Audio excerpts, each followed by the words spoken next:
mendiskreditkan siapapun. Karena kita hanya ingin bicara tentang fakta, kebenaran, dan dugaan-dugaan yang mengandungi logika. Satu, kita semua tahu, Bapak Ibu, memang ada keinginan untuk hanya terbentuk dua pasangan saja, pasangan capres dan cawapres dalam Pilpres 2024 ini. Ada. Jangan ada dusta di antara kita, ada itu. Kita juga tahu ada upaya dan pekerjaan politik untuk membuat koalisi perubahan. Di dalamnya ada Nasdem, ada PKS, ada Demokrat. Itu tidak bisa berlayar. Ada.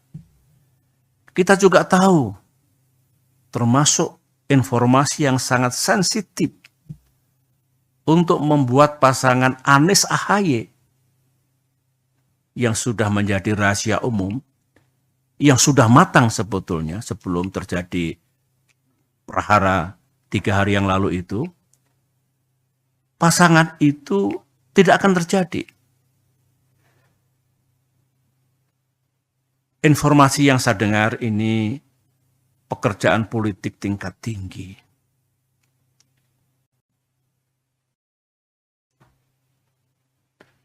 Ini bukan informasi, ini fakta. Benar ternyata Anies Ahaye yang hampir matang untuk diluncurkan dan banyak diketahui oleh masyarakat luas, itu terbukti bisa digagalkan.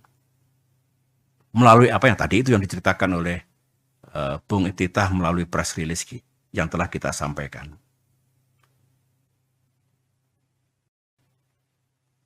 Ini coba. Jadi informasi-informasi itu salah satu manifestnya yang terjadi betul ya ini. Kita juga tahu seorang menteri sekarang ini, menteri masih aktif dari Kabinet Kerja Pimpinan Presiden Jokowi, secara intensif melakukan lobby, termasuk kepada Partai Demokrat, dengan menawarkan, mengajak membentuk koalisi yang baru. Koalisi Koalisi Demokrat, PKS, dan P3. Yang bersangkutan mengatakan, yang disampaikan itu, inisiatif ini, sudah sepengetahuan Pak Lurah. Kata-kata sang menteri. Bukan kata-kata saya. Kata-kata yang bersangkutan. Dari semua hal yang kita sudah tahu itu, bahkan sebagian bukan hanya informasi, tapi sudah menjadi kenyataan, jadi fakta, kita mulai tertarik dengan informasi yang lain. Saya mengatakan, saya tertarik secara pribadi dengan informasi yang lain. Katanya, sekali lagi informasi, semua gerakan, manuver, proses politik yang seperti ini penuh dengan hingar-bingar, yang berkaitan dengan koalisi dan pasangan capres dan cawapres, katanya ada mastermind-nya. Saya tidak tahu siapa. Katanya ada dalangnya. Ada persekongkolan untuk mengeksekusinya, untuk menjalankannya. Informasi. Saya masih bisa bicara lebih banyak lagi sebetulnya tentang sesuatu yang menurut saya mengandungi keganjilan, keanehan yang tidak wajar gitu ya. Tapi lebih baik saya berhenti di sini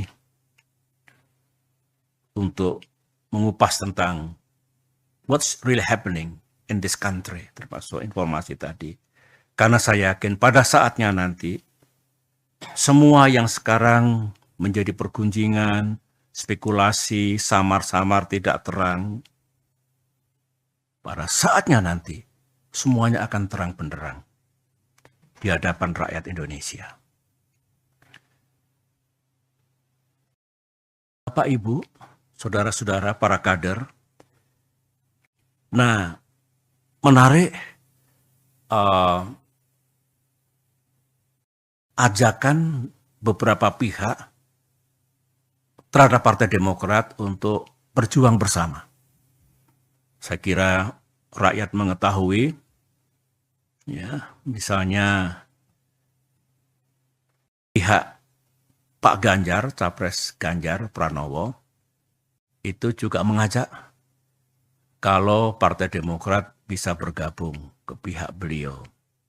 Ditandai pertemuan Mbak Puan dengan AHY beberapa saat yang lalu. Yang kedua, Pak Prabowo, beliau datang ke Pacitan, menemui saya dan menyampaikan juga ajakannya. Terima kasih, Bung Iftitah. Semua tahu bahwa dari Partai Demokrat menugaskan 2 orang untuk menjadi bagian dari tim 8, yaitu Sekretaris Jenderal sendiri, Teguh Rifki Harsha, dan kemudian Bung Iftitah Sulaiman.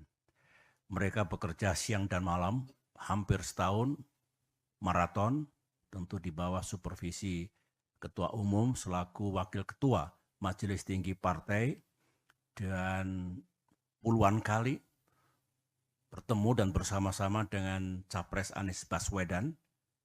Dan kalau saya ikuti, kerja ini tidak mudah. Banyak sekali hambatan dan tantangan. Tetapi belakangan kelihatan progres yang memberikan harapan sebelum kandas dan terhempas 3 hari yang lalu.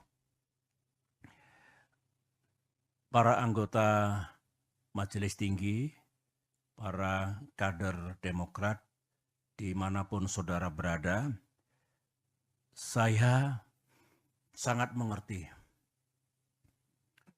perasaan, emosi para kader. Saya minta, mari kita tenangkan hati kita, pikiran kita. Ini bukan kiamat. Ini bukan akhir dari perjuangan kita. Bukan. Ini harus kita maknai sebagai ujian dan cobaan yang harus kita hadapi dan kemudian kita atasi. Ingat, sesudah kesulitan atau di balik kesulitan ada kemudahan. Fa inna ma'al yusri yusra. Betul, fa inna ma'al yusri yusra. Kita kalau melakukan kilas balik sering menghadapi goncangan dan krisis. Alhamdulillah, kita selalu bisa mengatasinya. Saya yakin ini rencana Tuhan. Dan rencana Tuhan selalu lebih indah dari rencana manusia. Insya Allah kita akan mendapatkan yang lebih baik di masa depan. Di sisi lain, meskipun kita dibeginikan oleh Capres Anies dan mitra koalisi kita, tapi sesungguhnya kita harus bersyukur. Bersyukur kepada Allah Subhanahu wa Ta'ala, bersyukur kepada Tuhan yang Maha Kuasa. Mengapa? Ini alasan saya. Pertama, ya memang kita ditelikung dan ditinggalkan. Seperti ini. Sekarang.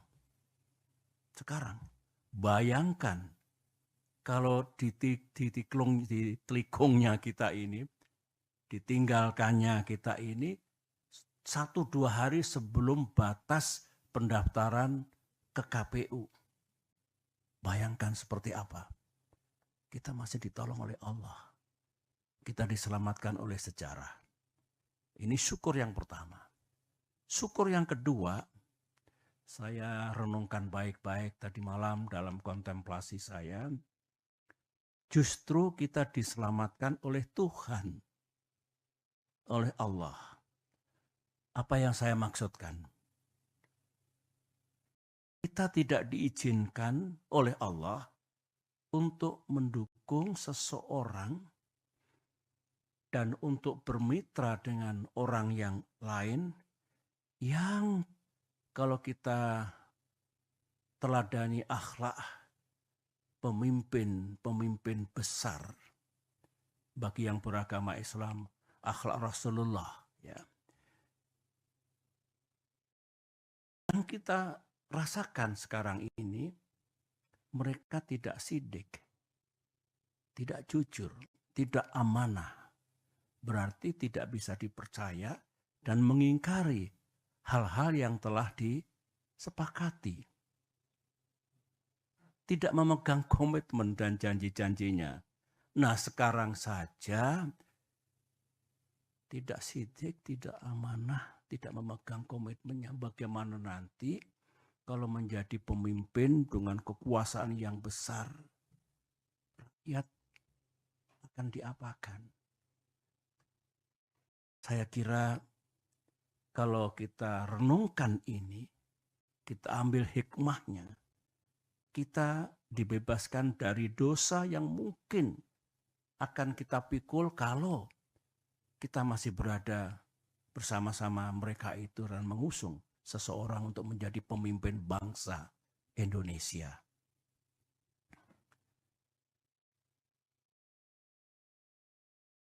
Selain itu, kita ternyata juga tidak diizinkan untuk berkoalisi dengan seseorang yang sejak awal sudah melanggar dan mengingkari kesepakatan. Tertulis dalam kesepakatan koalisi, menjunjung tinggi prinsip kesetaraan, equality, dan kesetaraan. Ulangi, kesetaraan, equality, dan keadilan. Saya Sulaiman. Mereka bekerja siang dan malam, hampir setahun, maraton, tentu di bawah supervisi Ketua Umum selaku Wakil Ketua Majelis Tinggi Partai, dan puluhan kali bertemu dan bersama-sama dengan Capres Anies Baswedan. Dan kalau saya ikuti, kerja ini tidak mudah.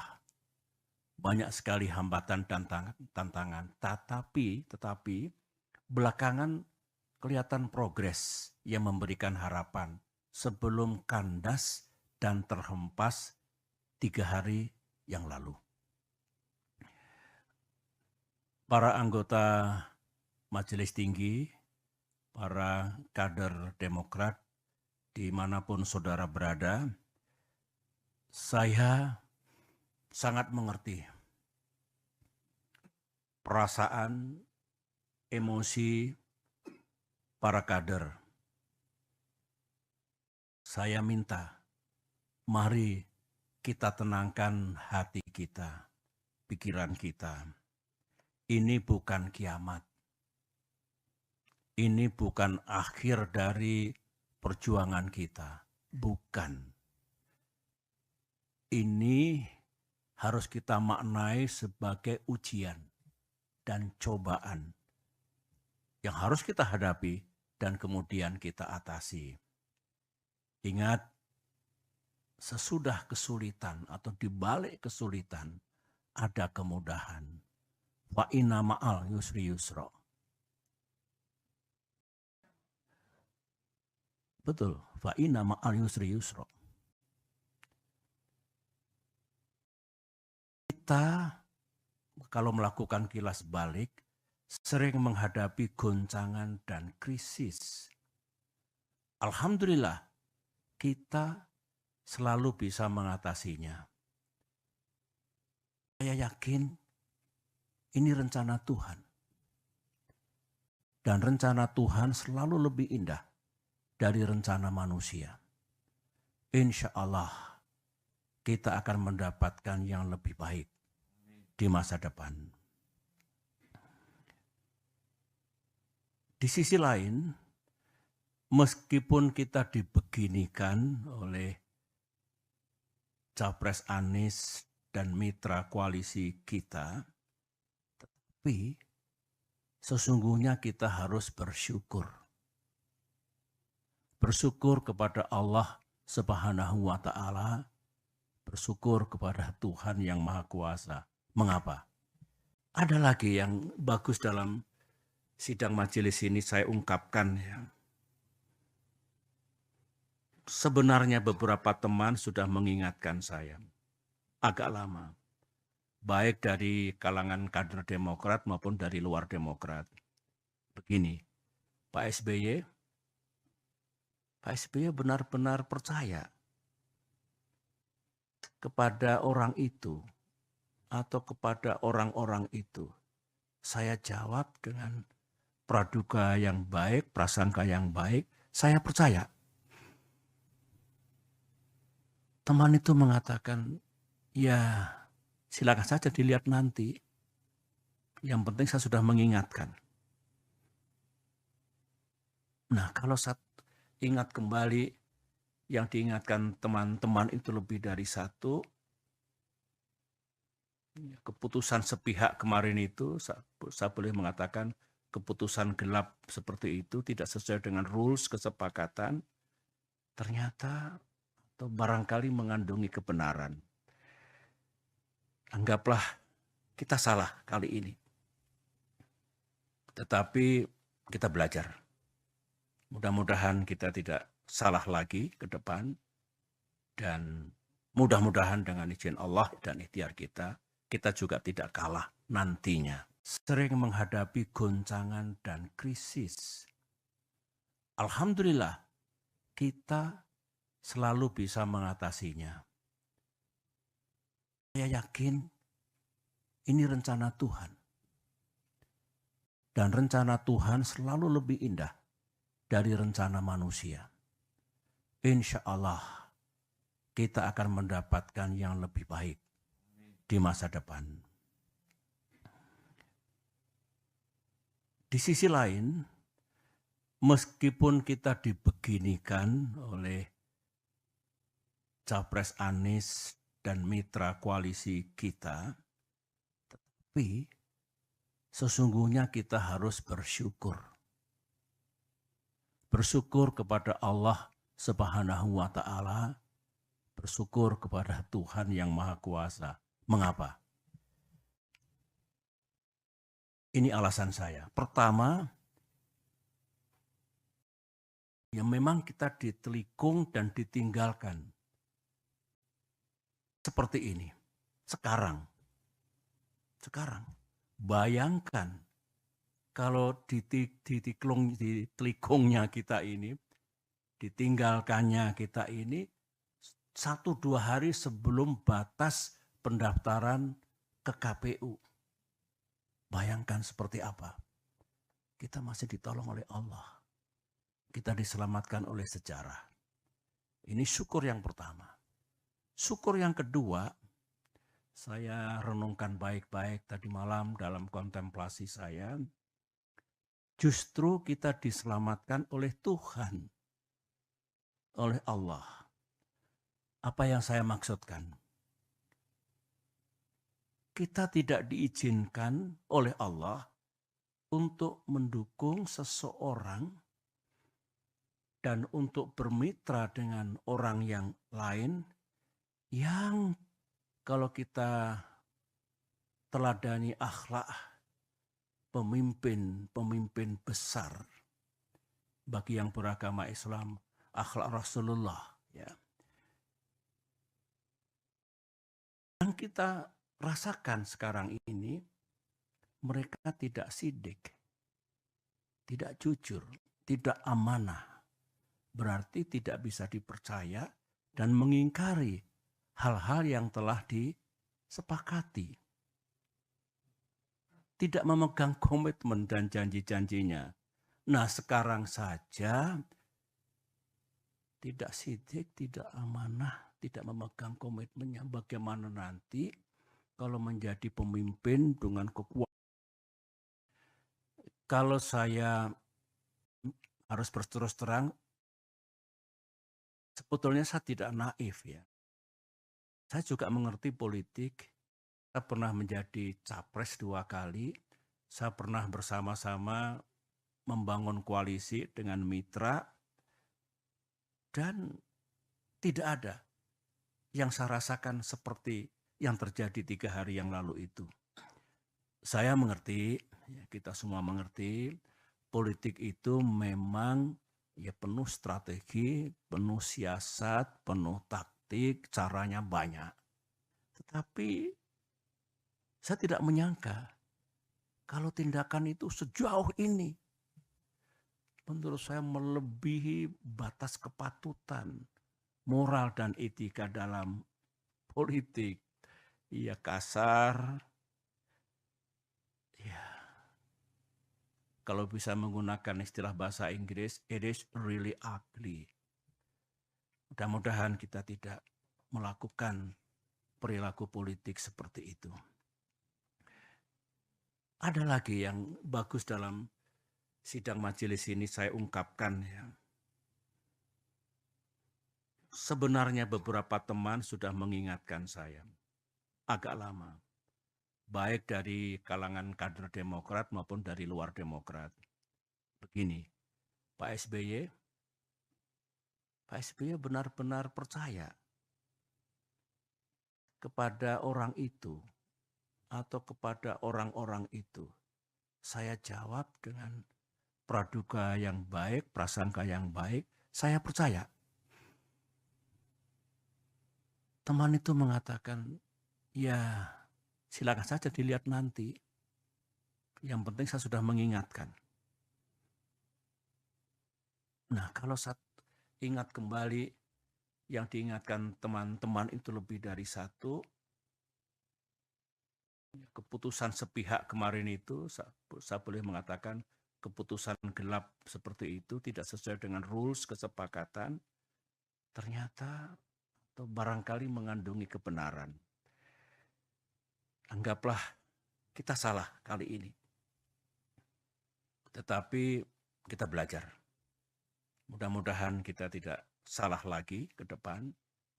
Dan mudah-mudahan dengan izin Allah dan ikhtiar kita, kita juga tidak kalah nantinya.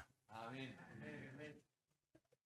Masih segar dalam ingatan saya, sebagaimana yang disampaikan Bung Iftitah tadi, di ruangan ini, saya duduk di sini, tanggal 25 Agustus 2023, berarti seminggu yang lalu. Pak Anies duduk di sini, dengan didampingi tim 8. AHY memang tidak selalu hadir. Anies menyampaikan kepada saya, didengar oleh semua, bahwa awal September ini, berarti hari-hari sekarang ini, akan mendeklarasikan koalisi ini dalam kapasitasnya sebagai capres. Berikut capres dan cawapres yang telah selesai diputuskan.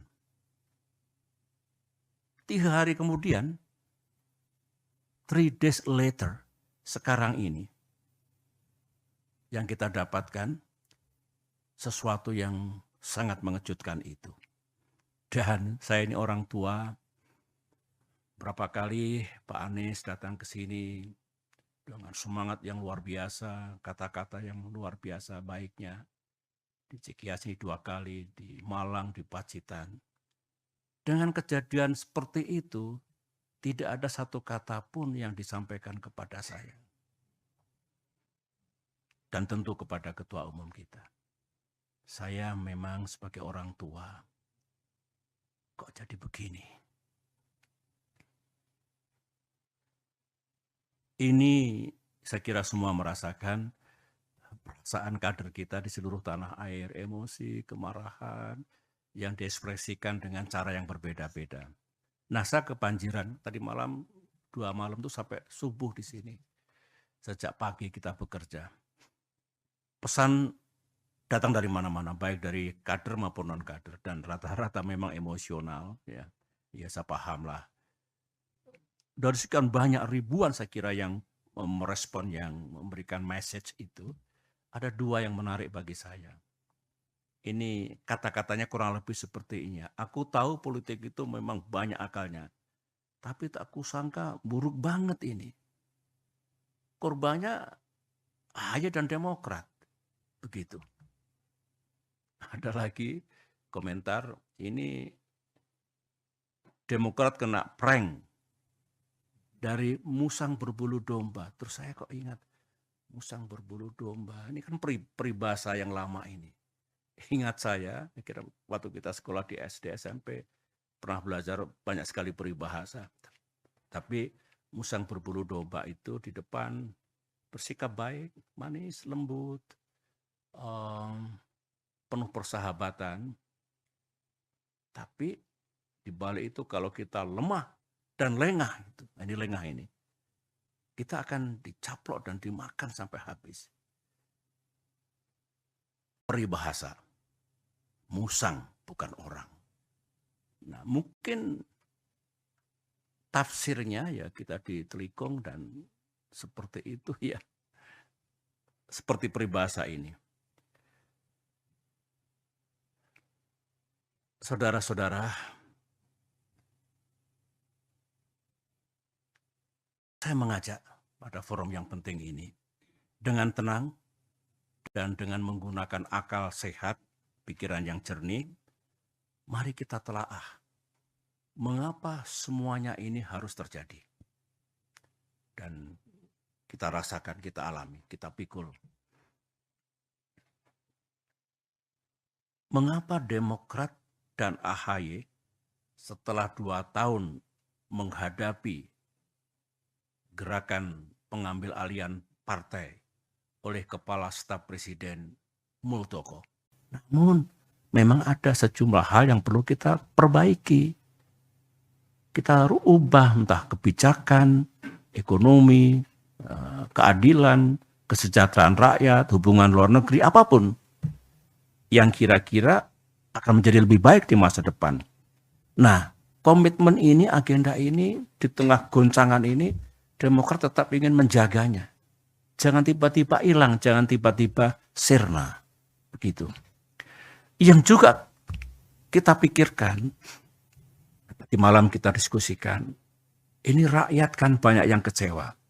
Kita tahu rakyat ada yang pro keberlanjutan, itu hak mereka. Ada juga rakyat yang pro perubahan dan perbaikan. Ini kan kecewa, mereka sudah berharap perubahan jadi, Anies AHY jadi, tiba-tiba sekarang kandas itu. Nah, Demokrat juga harus berempati kepada mereka, menjaga perasaan mereka. Tidak begitu langsung kita tinggalkan begitu saja. Yang intinya, sangat mungkin kita punya rumah baru, punya tempat baru, tetapi melanjutkan yang sudah baik tetap, nah kita bisa berdiskusi perbaikan seperti apa yang mesti kita lakukan dengan mitra koalisi kita yang baru nanti. Semuanya terbuka untuk itu.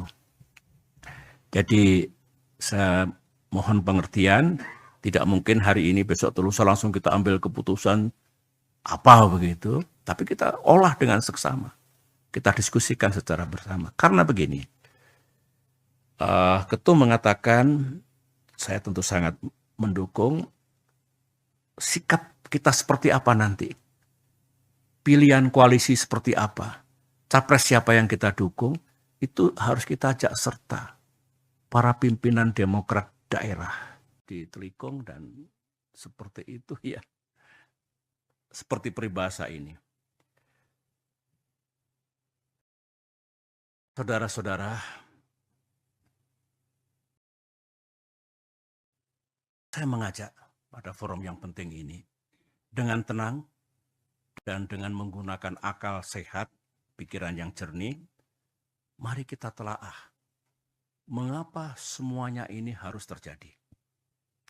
Dan kita rasakan, kita alami, kita pikul. Mengapa Demokrat dan AHY setelah 2 tahun menghadapi gerakan pengambil alihan partai oleh Kepala Staf Presiden Muldoko harus mengalami yang begini lagi. Otak saya berputar, insting saya berbicara. To understand why. Orang bijak mengatakan selalulah mencari tahu what and why. Supaya how-nya itu menjadi tepat.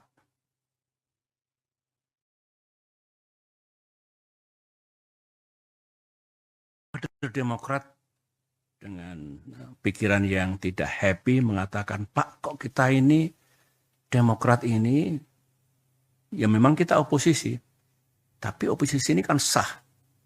Kok diperlakukan sebagai musuh negara?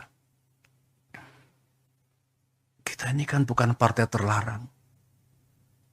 Kader-kader Demokrat juga bukan teroris. Jadi mestinya diperlakukan sama lah dengan warga negara yang lain. Itu ekspresi kegalauan dirinya yang saya selalu tekun mendengarkannya. Oleh karena itu, dengan tidak bermaksud menuduh siapapun, saya ulangi lagi, tanpa bermaksud menuduh siapapun, saya ingin berbagi dengan saudara. Saya yakin saudara juga mendengar. Sebagian juga datang dari yang ada di ruangan ini maupun yang tidak ada di ruangan ini. Saya sendiri kan juga banyak mendengar dan mengetahui mana sih di era keterbukaan, open society, digital society ini yang serba rahasia. Apa yang terjadi dan saya renungkan baik-baik tadi malam dalam kontemplasi saya, justru kita diselamatkan oleh Tuhan, oleh Allah. Apa yang saya maksudkan? Kita tidak diizinkan oleh Allah untuk mendukung seseorang dan untuk bermitra dengan orang yang lain yang kalau kita teladani akhlak pemimpin besar bagi yang beragama Islam, akhlak Rasulullah, ya. Yang kita rasakan sekarang ini, mereka tidak sidik, tidak jujur, tidak amanah. Berarti tidak bisa dipercaya dan mengingkari hal-hal yang telah disepakati. Tidak memegang komitmen dan janji-janjinya. Nah, sekarang saja tidak sidik, tidak amanah, tidak memegang komitmennya. Bagaimana nanti kalau menjadi pemimpin dengan kekuasaan yang besar, rakyat akan diapakan?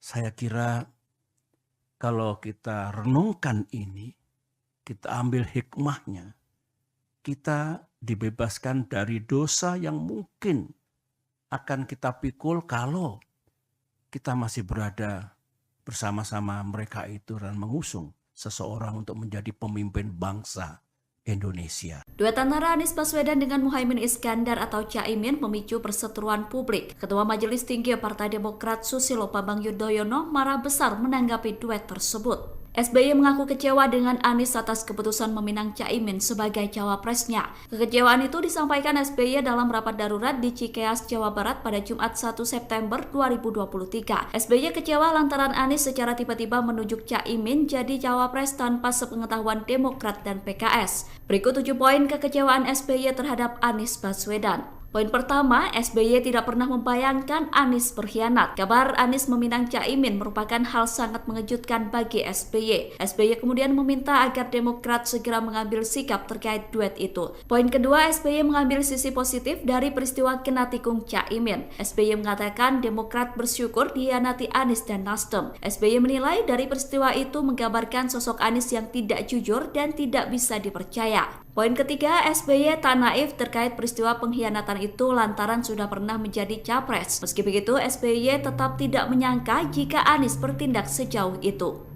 Poin keempat, SBY mengaku sudah diingatkan terkait keputusan mendukung Anies. Menurut SBY, saat itu teman-temannya bertanya apakah dirinya benar-benar percaya Anies atau tidak. Sementara poin kelima, SBY mengaku bingung terkait keputusan tiba-tiba yang diambil Anies. Sedangkan poin keenam, SBY mengatakan bahwa kader Demokrat marah besar buntut Anies berkhianat. Poin ketujuh, SBY memuji Ganjar Pranowo dan Prabowo Subianto seusai dikhianati oleh Anies. SBY mengaku bahwa dirinya menerima ajakan untuk keluar dari koalisi perubahan. Hanya saja yang dilakukan Ganjar dan Prabowo masih termasuk santun dalam berpolitik. Ketua Umum Partai Demokrat Agus Harimurti Yudhoyono ternyata sudah membalas surat tawaran cawapres yang dikirimkan Anies Baswedan. Pernyataan itu disampaikan oleh Ketua Badan Pembina Organisasi Keanggotaan dan Kaderisasi Partai Demokrat Herman Hairon di Jakarta pada Jumat 1 September 2023. Sebelumnya beredar foto surat yang ditandatangani oleh Anies Baswedan. Surat tersebut berisi ajakan AHY menjadi cawapres Anies.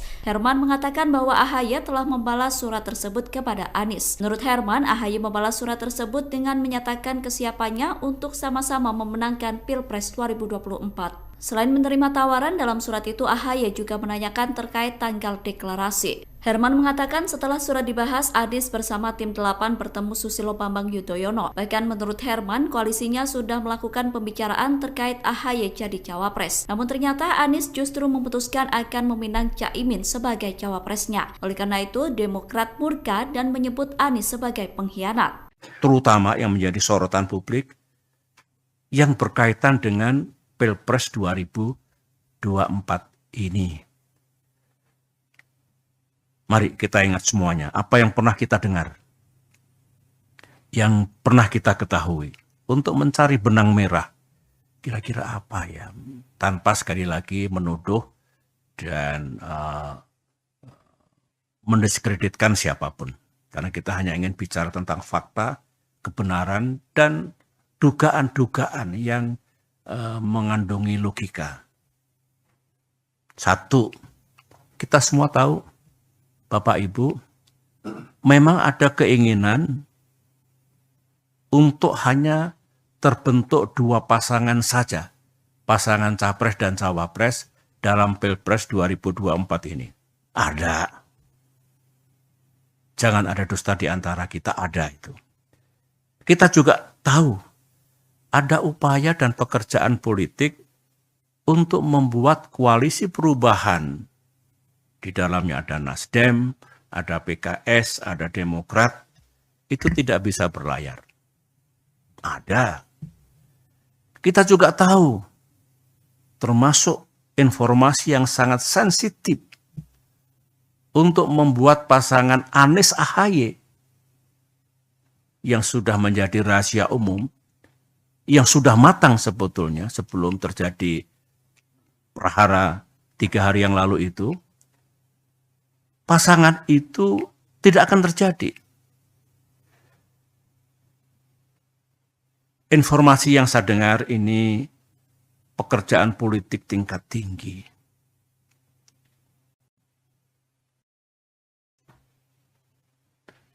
Ini bukan informasi, ini fakta.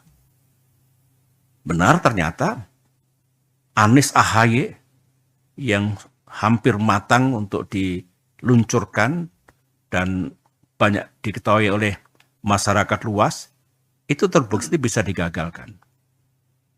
Melalui apa yang tadi itu yang diceritakan oleh Bung Ittitah melalui press release yang telah kita sampaikan.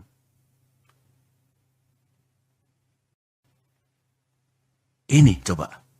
Jadi informasi-informasi itu salah satu manifestnya yang terjadi betul ya ini.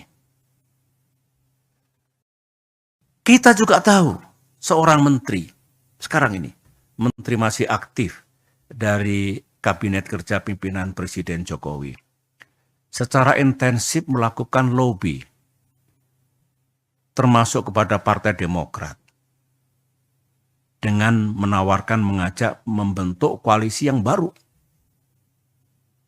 Koalisi Koalisi Demokrat, PKS dan P3. Yang bersangkutan mengatakan, yang disampaikan itu, inisiatif ini sudah sepengetahuan Pak Lurah. Kata-kata sang menteri. Bukan kata-kata saya. Kata-kata yang bersangkutan. Dari semua hal yang kita sudah tahu itu, bahkan sebagian bukan hanya informasi, tapi sudah menjadi kenyataan, jadi fakta, kita mulai tertarik dengan informasi yang lain. saya mengatakan saya tertarik secara pribadi dengan informasi yang lain. Katanya, sekali lagi informasi, semua gerakan, manuver, proses politik yang seperti ini penuh dengan hingar-bingar, yang berkaitan dengan koalisi dan pasangan capres dan cawapres, katanya ada mastermind-nya. Saya tidak tahu siapa. Katanya ada dalangnya. Ada persekongkolan untuk mengeksekusinya, untuk menjalankannya. Informasi. Saya masih bisa bicara lebih banyak lagi sebetulnya tentang sesuatu yang menurut saya mengandungi keganjilan, keanehan yang tidak wajar gitu ya. Tapi lebih baik saya berhenti di sini untuk mengupas tentang what's really happening in this country, termasuk informasi tadi. Karena saya yakin pada saatnya nanti, semua yang sekarang menjadi pergunjingan, spekulasi, samar-samar tidak terang, pada saatnya nanti, semuanya akan terang benderang di hadapan rakyat Indonesia. Bapak, Ibu, saudara-saudara, para kader, nah, menarik ajakan beberapa pihak terhadap Partai Demokrat untuk berjuang bersama. Saya kira rakyat mengetahui, ya, misalnya pihak Pak Ganjar, Capres Ganjar Pranowo, itu juga mengajak kalau Partai Demokrat bisa bergabung ke pihak beliau. Ditandai pertemuan Mbak Puan dengan AHY beberapa saat yang lalu. Tiba-tiba terjadilah peristiwa 3 hari yang lalu itu. Kalau saya harus berterus terang, sebetulnya saya tidak naif ya. Saya juga mengerti politik. Saya pernah menjadi capres 2 kali. Saya pernah bersama-sama membangun koalisi dengan mitra. Dan tidak ada yang saya rasakan seperti yang terjadi 3 hari yang lalu itu. Saya mengerti, kita semua mengerti, politik itu memang ya penuh strategi, penuh siasat, penuh taktik, caranya banyak. Tetapi saya tidak menyangka kalau tindakan itu sejauh ini, menurut saya melebihi batas kepatutan, moral dan etika dalam politik. Ya kasar, ya kalau bisa menggunakan istilah bahasa Inggris, it is really ugly. Mudah-mudahan kita tidak melakukan perilaku politik seperti itu. Ada lagi yang bagus dalam sidang majelis ini saya ungkapkan ya. Sebenarnya beberapa teman sudah mengingatkan saya agak lama. Baik dari kalangan kader Demokrat maupun dari luar Demokrat. Begini, Pak SBY benar-benar percaya kepada orang itu atau kepada orang-orang itu. Saya jawab dengan praduga yang baik, prasangka yang baik, saya percaya. Teman itu mengatakan, ya silakan saja dilihat nanti. Yang penting saya sudah mengingatkan.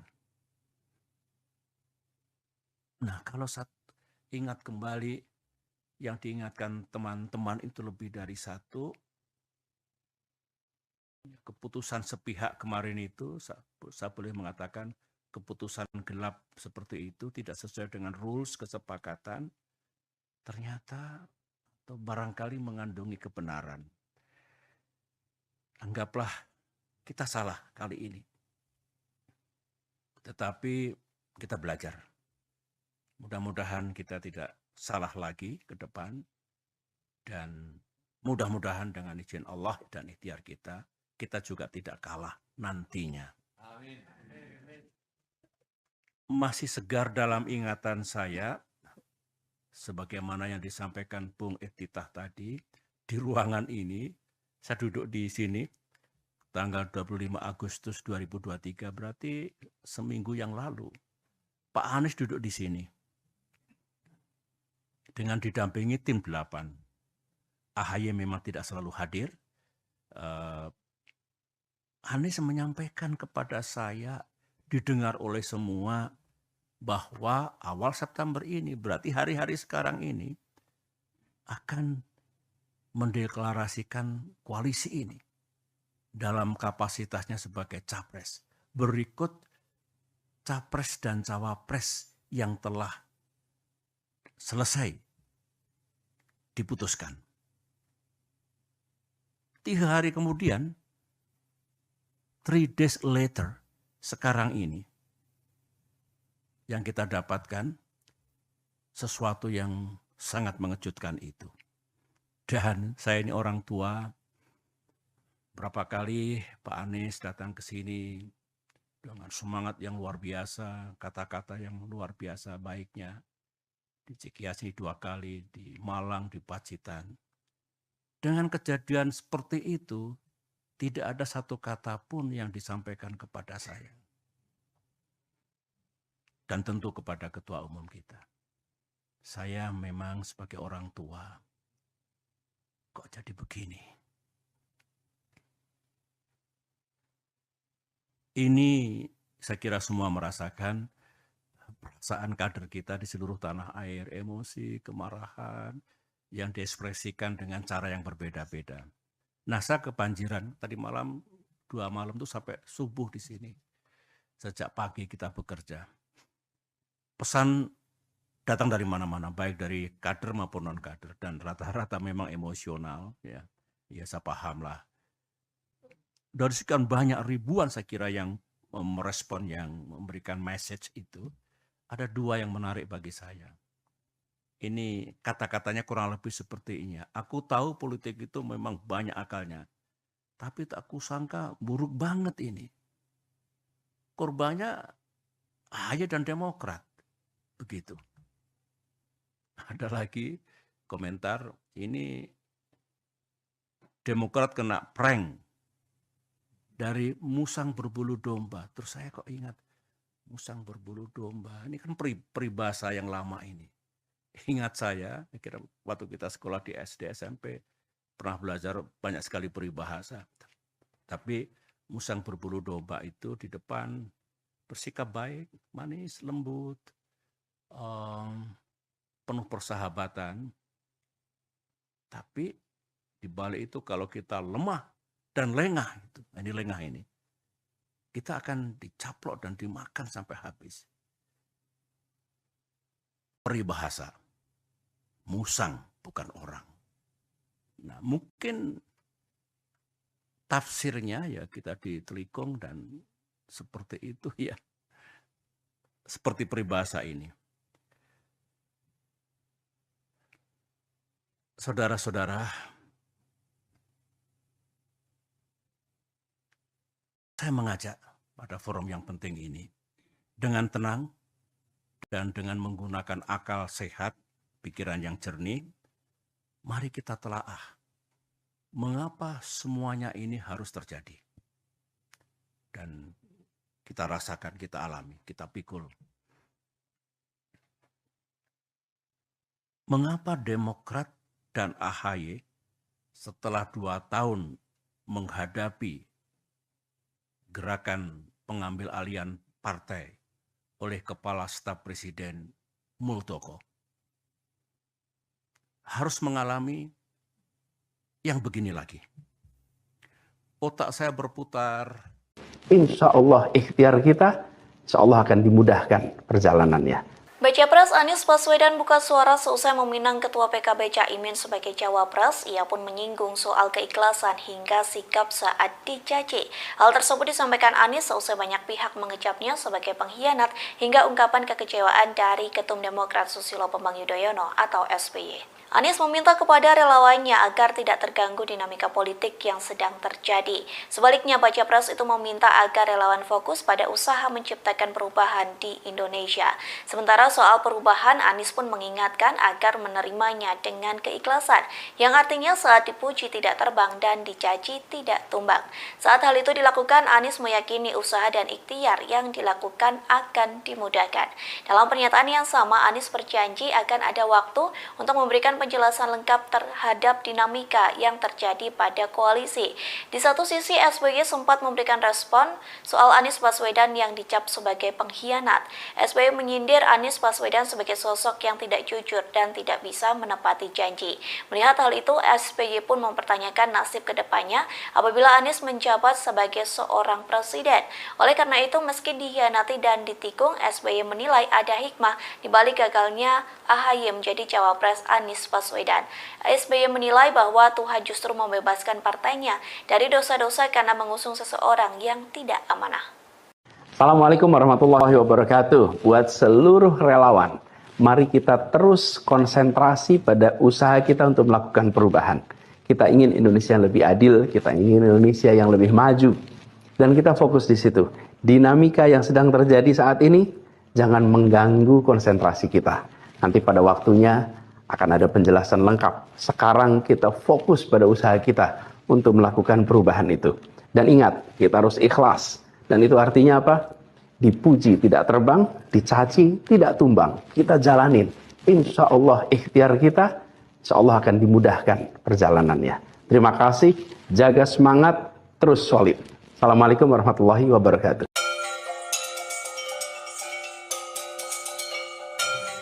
Partai Demokrat meluruskan tudingan telah menolak permintaan juru bicara Anies Baswedan, Sudirman Said, yang ingin mengatur pertemuan dengan Ketua Umum Demokrat Agus Harimurti Yudhoyono atau AHY. Adapun isu itu buntut dari deklarasi duet antara Anies Baswedan dan Ketua Umum PKB Muhaimin Iskandar alias Caimin di Pilpres 2024. Demokrat menegaskan, sejak duet tersebut Anies justru belum pernah menghubungi AHY secara langsung.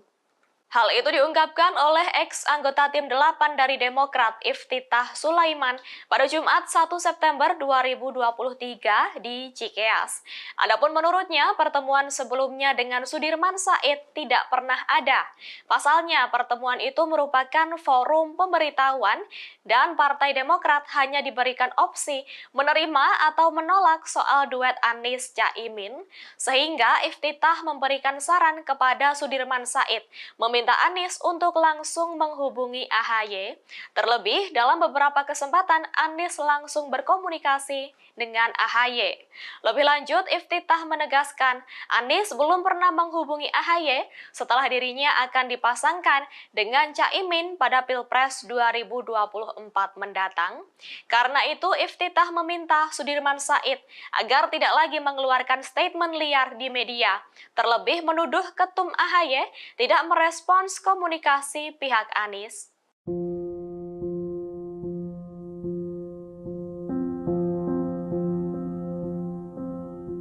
Deputi Balitbang DPP Partai Demokrat Syahrial Nasution mengatakan AHY sakit hati karena dibohongi Anies Baswedan. Lantaran Anies tiba-tiba memilih Ketua Umum PKB Muhaimin Iskandar sebagai cawapres. Anies Baswedan dicap berkhianat karena AHY sudah dilamar 7 kali menjadi cawapresnya. Hal ini diungkapkan oleh Syahrial Nasution usai bertemu secara santai dengan AHY di Cikeas, Jawa Barat pada malam Jumat 1 September.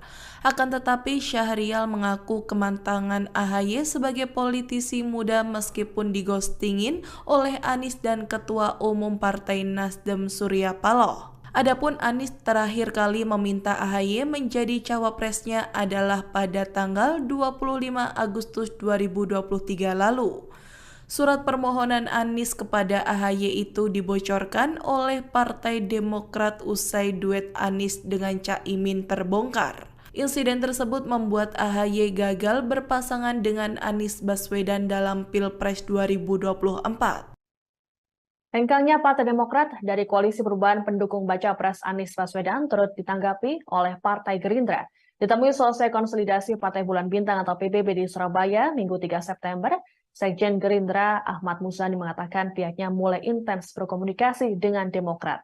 Komunikasi tersebut akan diintensifkan dalam beberapa hari ke depan. Muzani berujar, Gerindra membuka pintu selebar-lebarnya terhadap siapapun yang akan bergabung dengan Koalisi Indonesia Maju atau KIM dan mendukung Prabowo sebagai capres. Lebih lanjut, Muzani berharap agar KIM segera mendapat tambahan kekuatan. Bahkan Muzani berujar tak menutup kemungkinan Gerindra akan bertemu dan berkomunikasi dengan Ketua Majelis Pertimbangan Partai Demokrat Susilo Bambang Yudhoyono atau SBY. Adapun Demokrat akan segera menggelar konsolidasi internal untuk membahas arah dukungan Pilpres 2024. Koordinator juru bicara DPP Partai Demokrat Herzaki Mahendra Putra dalam keterangannya pada Minggu 3 September mengatakan pertemuan akan diikuti oleh para pimpinan pusat hingga daerah. Menurut Herzaki, kegiatan konsolidasi internal ini akan diawali dengan pertemuan para pengurus Demokrat tingkat pusat pada Senin 4 September esok. Kemudian setelah pertemuan tingkat pusat, Demokrat berencana menggelar conference call dengan pimpinan wilayah dan daerah seluruh Indonesia. Hasil rapat tersebut akan menentukan arah dukungan Demokrat dalam pemilu 2024. Mudah-mudahan ada koalisi baru yang akan masuk. Pak, menawarkan Demokrat nggak Pak Muzani? Menawarkan Demokrat masuk? Demokrat apa? Mendukung Prabowo? Ya, Demokrat komunikasinya akan diintensifkan dalam hari-hari ke depan. Hari-hari ini. Apakah sudah ada pembicaraan? Ya, sudah. Sudah ada pembicaraan. Artinya membuka pintu Pak ya? Pak, membuka pintu Pak ya? Membuka Demokrat. Kita membuka pintu kepada setiap orang, setiap kelompok, setiap organisasi, apalagi partai politik yang akan memberi dukungan kepada Pak Prabowo. Bagi kami, dukungan dari siapapun, apakah itu ormas, tokoh, kiai, pondok, apalagi partai politik, sesuatu yang berarti. Ada rencana Pak untuk menemui Pak SBY Pak? Dari Pak Prabowo sendiri untuk menemui Pak SBY untuk mengajak ke koalisi? Kita pokoknya sudah mulai intensif komunikasi.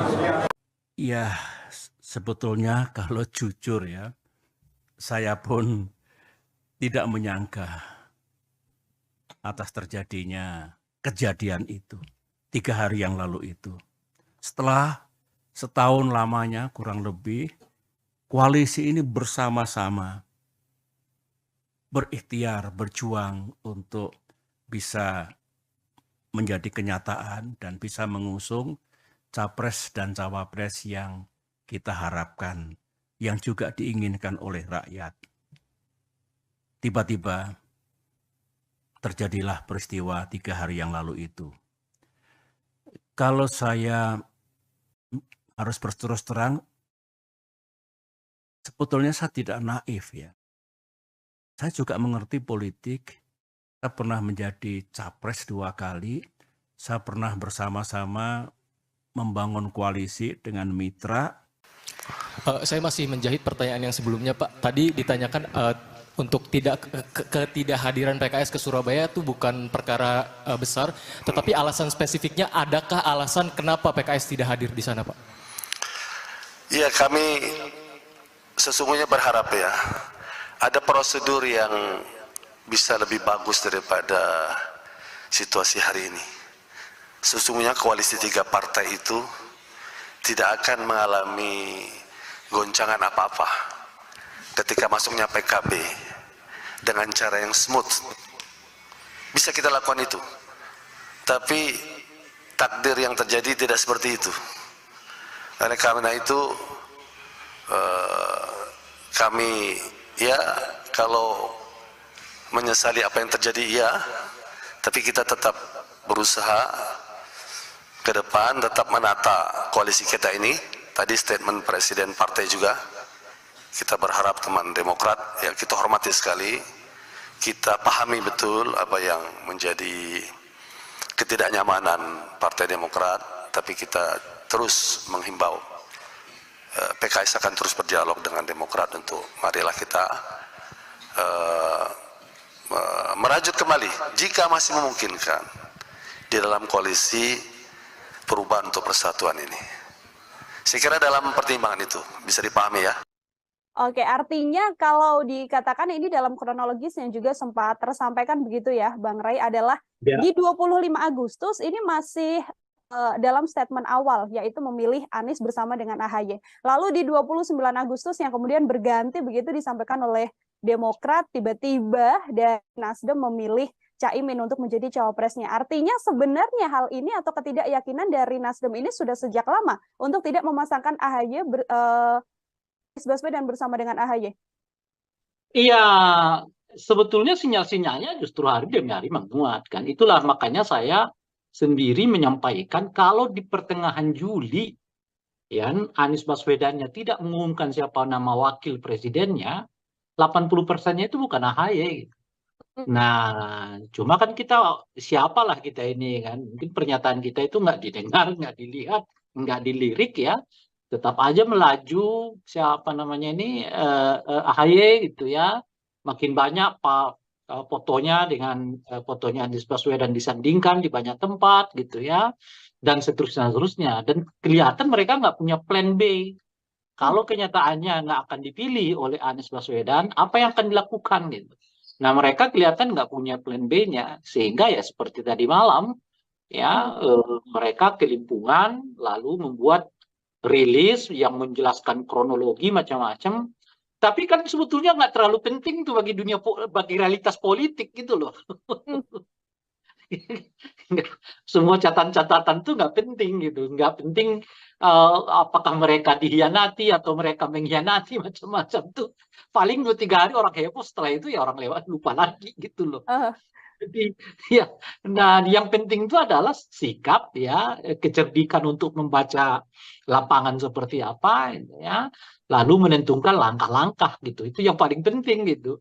Nah catatan-catatan yang kayak begitu itu is okay lah gitu. Tapi ya paling dibaca orang 2 hari 3 hari ya hari keempat juga orang nggak terlalu mementingkan apakah Anda dikhianati, apakah Anda berkhianat macam-macam itu orang udah nggak terlalu mementingkan lah.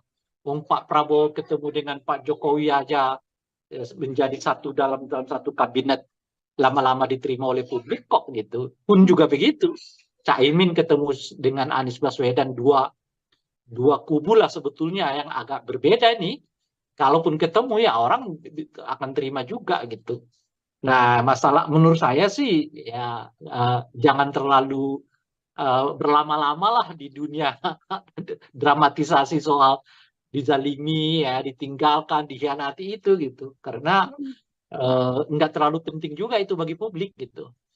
Nah, oleh karena itu yang paling penting itu ya lakukan langkah-langkah segera, apa sikapnya gitu. Karena kalau saya baca pernyataan itu, ya mereka sih menyebut ini pengkhianatan, tapi kan mereka nggak menyebut apa langkah mereka setelahnya gitu loh.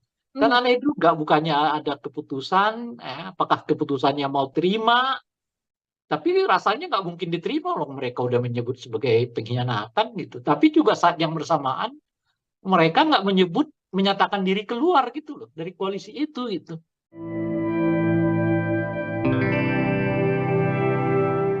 Koordinator juru bicara DPP Partai Demokrat Herzaki Mahendra Putra meminta agar koalisi pendukung Anies Baswedan di Pilpres 2024 tidak lagi menggunakan nama perubahan.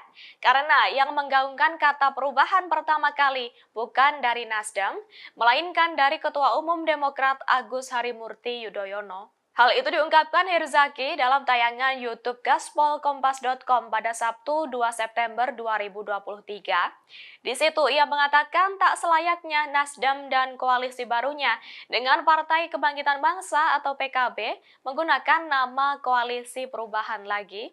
Hal itu buntut dari deklarasi Capres-Cawapres Anies Baswedan dan Muhaimin Iskandar alias Caimin, yang kemudian diketahui membuat Demokrat mencabut dukungan untuk Anies Baswedan di Pilpres 2024 sejak Jumat 1 September lalu melalui sidang Majelis Tinggi Partai Demokrat. Lebih lanjut, meski mencabut dukungan tersebut, Herzaki menegaskan Demokrat menolak disebut keluar dari koalisi perubahan.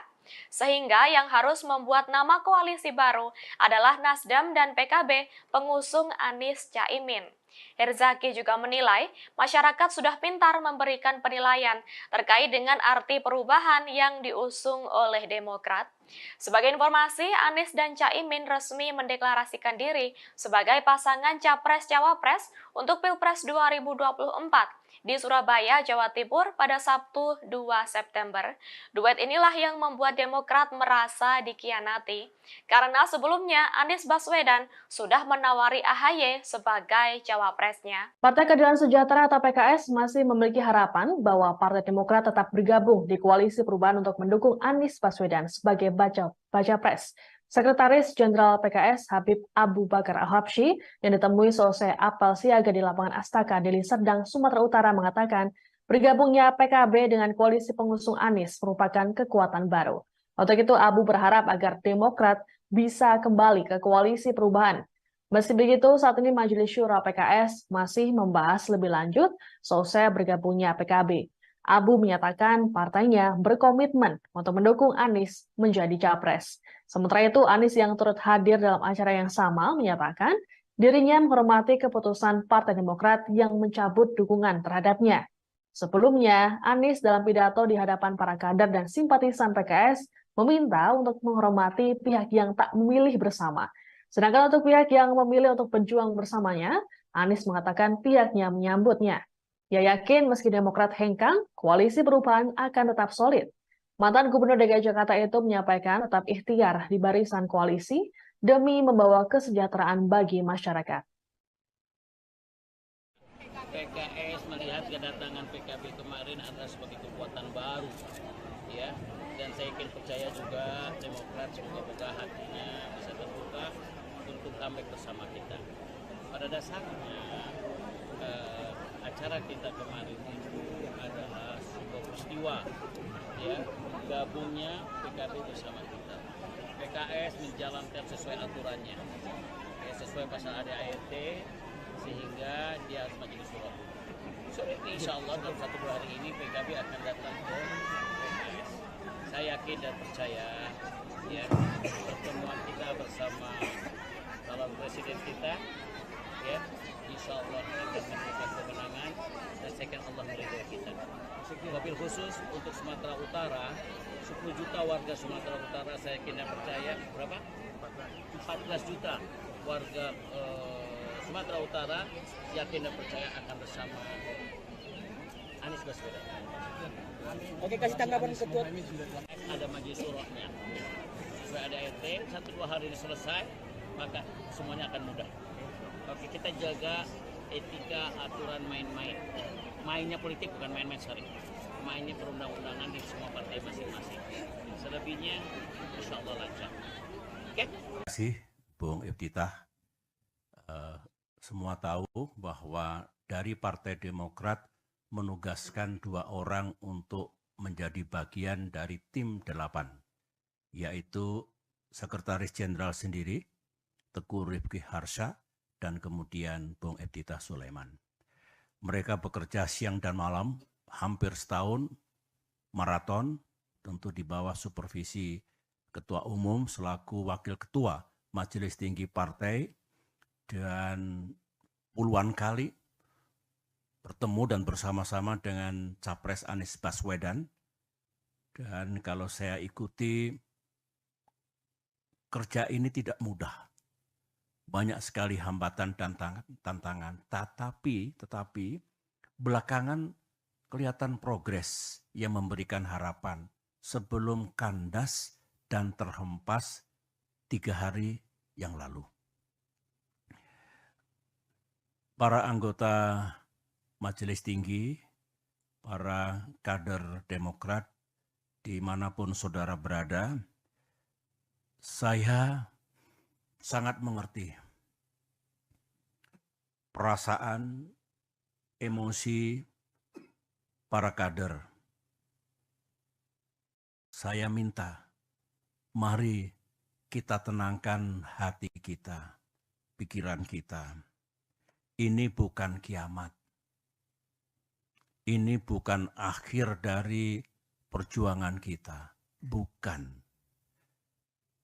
Ini harus kita maknai sebagai ujian dan cobaan yang harus kita hadapi dan kemudian kita atasi. Ingat, sesudah kesulitan atau di balik kesulitan ada kemudahan. Wa inna ma'al yusri yusra. Betul, fa inna ma'al yusri yusra. Kita kalau melakukan kilas balik sering menghadapi goncangan dan krisis. Alhamdulillah, kita selalu bisa mengatasinya. Saya yakin ini rencana Tuhan. Dan rencana Tuhan selalu lebih indah dari rencana manusia. Insya Allah kita akan mendapatkan yang lebih baik di masa depan. Di sisi lain, meskipun kita dibeginikan oleh Capres Anies dan mitra koalisi kita, tetapi sesungguhnya kita harus bersyukur. Bersyukur kepada Allah Subhanahu wa Ta'ala, bersyukur kepada Tuhan yang Maha Kuasa. Mengapa? Ini alasan saya. Pertama, ya memang kita ditelikung dan ditinggalkan. Seperti ini. Sekarang. Bayangkan kalau ditelikungnya kita ini, ditinggalkannya kita ini, 1-2 hari sebelum batas pendaftaran ke KPU. Bayangkan seperti apa. Kita masih ditolong oleh Allah. Kita diselamatkan oleh sejarah. Ini syukur yang pertama. Syukur yang kedua, saya renungkan baik-baik tadi malam dalam kontemplasi saya. Justru kita diselamatkan oleh Tuhan. Oleh Allah. Apa yang saya maksudkan? Kita tidak diizinkan oleh Allah untuk mendukung seseorang dan untuk bermitra dengan orang yang lain yang kalau kita teladani akhlak pemimpin besar bagi yang beragama Islam, akhlak Rasulullah, ya. Yang kita rasakan sekarang ini, mereka tidak sidik, tidak jujur, tidak amanah. Berarti tidak bisa dipercaya dan mengingkari hal-hal yang telah disepakati. Tidak memegang komitmen dan janji-janjinya.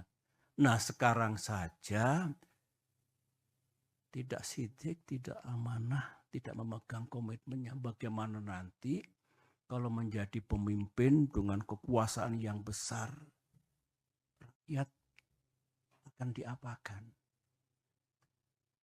Saya kira kalau kita renungkan ini, kita ambil hikmahnya, kita dibebaskan dari dosa yang mungkin akan kita pikul kalau kita masih berada bersama-sama mereka itu dan mengusung seseorang untuk menjadi pemimpin bangsa Indonesia.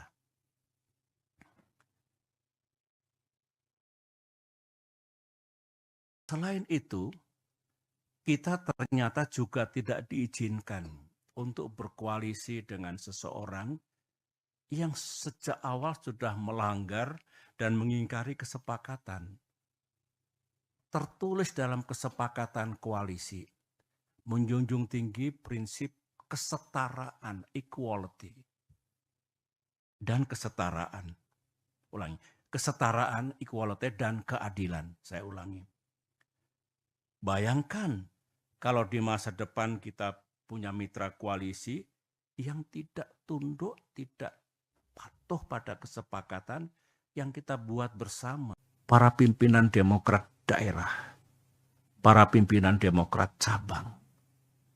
Ini masalah yang sangat fundamental, yang sangat strategis. Tidak mungkin, meskipun kita punya kewenangan penuh majelis tinggi, tapi partai kita ini partai yang menjunjung tinggi rules, etika, bukan one man show political party. Ini budaya kita, harus kita jaga baik-baik. Dengan demikian Ketum sudah merancang kapan nanti mungkin rapat pimpinan apapun namanya, menghadirkan semua. Sebagian besar sudah resah, sebagian besar mau datang ke CGS untuk memberikan empati dan simpati, tapi intinya mereka tentu akan kita ajak bicara. Menutup sambutan pengantar ini, saya punya keyakinan kita akan menemukan tempat dan mitra yang lebih baik. Amin. Dalam perjuangan politik ke depan. Kita berharap dengan izin Allah, kita bisa berada dalam satu koalisi yang visi dan komitmennya pun mengandungi kesamaan dengan kita. Tadi itu, jangan utek-utek, jangan ganggu dasar dan pilar-pilar kehidupan bernegara. Jangan dibuang hal-hal yang sudah baik, yang ditinggalkan oleh para pemimpin bangsa sejak Bung Karno hingga yang terakhir, dalam arti yang terkini gitu. Namun juga bersetuju dan bisa menemukan hal-hal apa yang perlu dilakukan perbaikan ke depan. Saya kira dengan dua pendekatan itu, insya Allah kita punya jalan untuk membangun atau berada dalam koalisi yang lebih bagus. Dan saya yakin, insya Allah lah ya, mitra koalisi kita yang akan datang itu juga tidak akan begitu saja meninggalkan moral, etika, dan integritas dalam berpolitik. Politik itu memang seolah-olah hutan rimba, apa saja boleh. Meskipun saya tidak atau kurang setuju, karena seperti apapun tetap ada ruang untuk etika, untuk moral, untuk tata krama. Semoga harapan kita, mimpi kita ini dikabulkan oleh Tuhan yang Maha Kuasa, dan pada saatnya kita akan menemukan jalan yang lebih baik, tempat yang lebih baik, sehingga Demokrat sukses, tapi bangsa dan negara kita juga sukses ke depan ini. Demikian sambutan pengantar saya, dan karena sudah agak lama saya bicara, kita break dulu. Nanti kita masuk lagi, kita lanjutkan dengan diskusi dan pembahasan. Terima kasih. Assalamualaikum warahmatullahi wabarakatuh. Tiba-tiba terjadilah peristiwa 3 hari yang lalu itu. Kalau saya harus berterus terang, sebetulnya saya tidak naif ya. Saya juga mengerti politik. Saya pernah menjadi capres 2 kali. Saya pernah bersama-sama membangun koalisi dengan mitra, dan tidak ada yang saya rasakan seperti yang terjadi 3 hari yang lalu itu. Saya mengerti, kita semua mengerti, politik itu memang ya penuh strategi, penuh siasat, penuh taktik, caranya banyak. Tetapi saya tidak menyangka kalau tindakan itu sejauh ini, menurut saya melebihi batas kepatutan, moral dan etika dalam politik. Ya kasar, ya kalau bisa menggunakan istilah bahasa Inggris, it is really ugly. Mudah-mudahan kita tidak melakukan perilaku politik seperti itu. Ada lagi yang bagus dalam sidang majelis ini saya ungkapkan ya. Sebenarnya beberapa teman sudah mengingatkan saya agak lama, baik dari kalangan kader Demokrat maupun dari luar Demokrat. Begini, Pak SBY benar-benar percaya kepada orang itu atau kepada orang-orang itu. Saya jawab dengan praduga yang baik, prasangka yang baik, saya percaya. Teman itu mengatakan, ya silakan saja dilihat nanti. Yang penting saya sudah mengingatkan. Nah, kalau saya ingat kembali, yang diingatkan teman-teman itu lebih dari satu, keputusan sepihak kemarin itu, saya boleh mengatakan keputusan gelap seperti itu, tidak sesuai dengan rules kesepakatan, ternyata atau barangkali mengandungi kebenaran. Anggaplah kita salah kali ini. Tetapi kita belajar.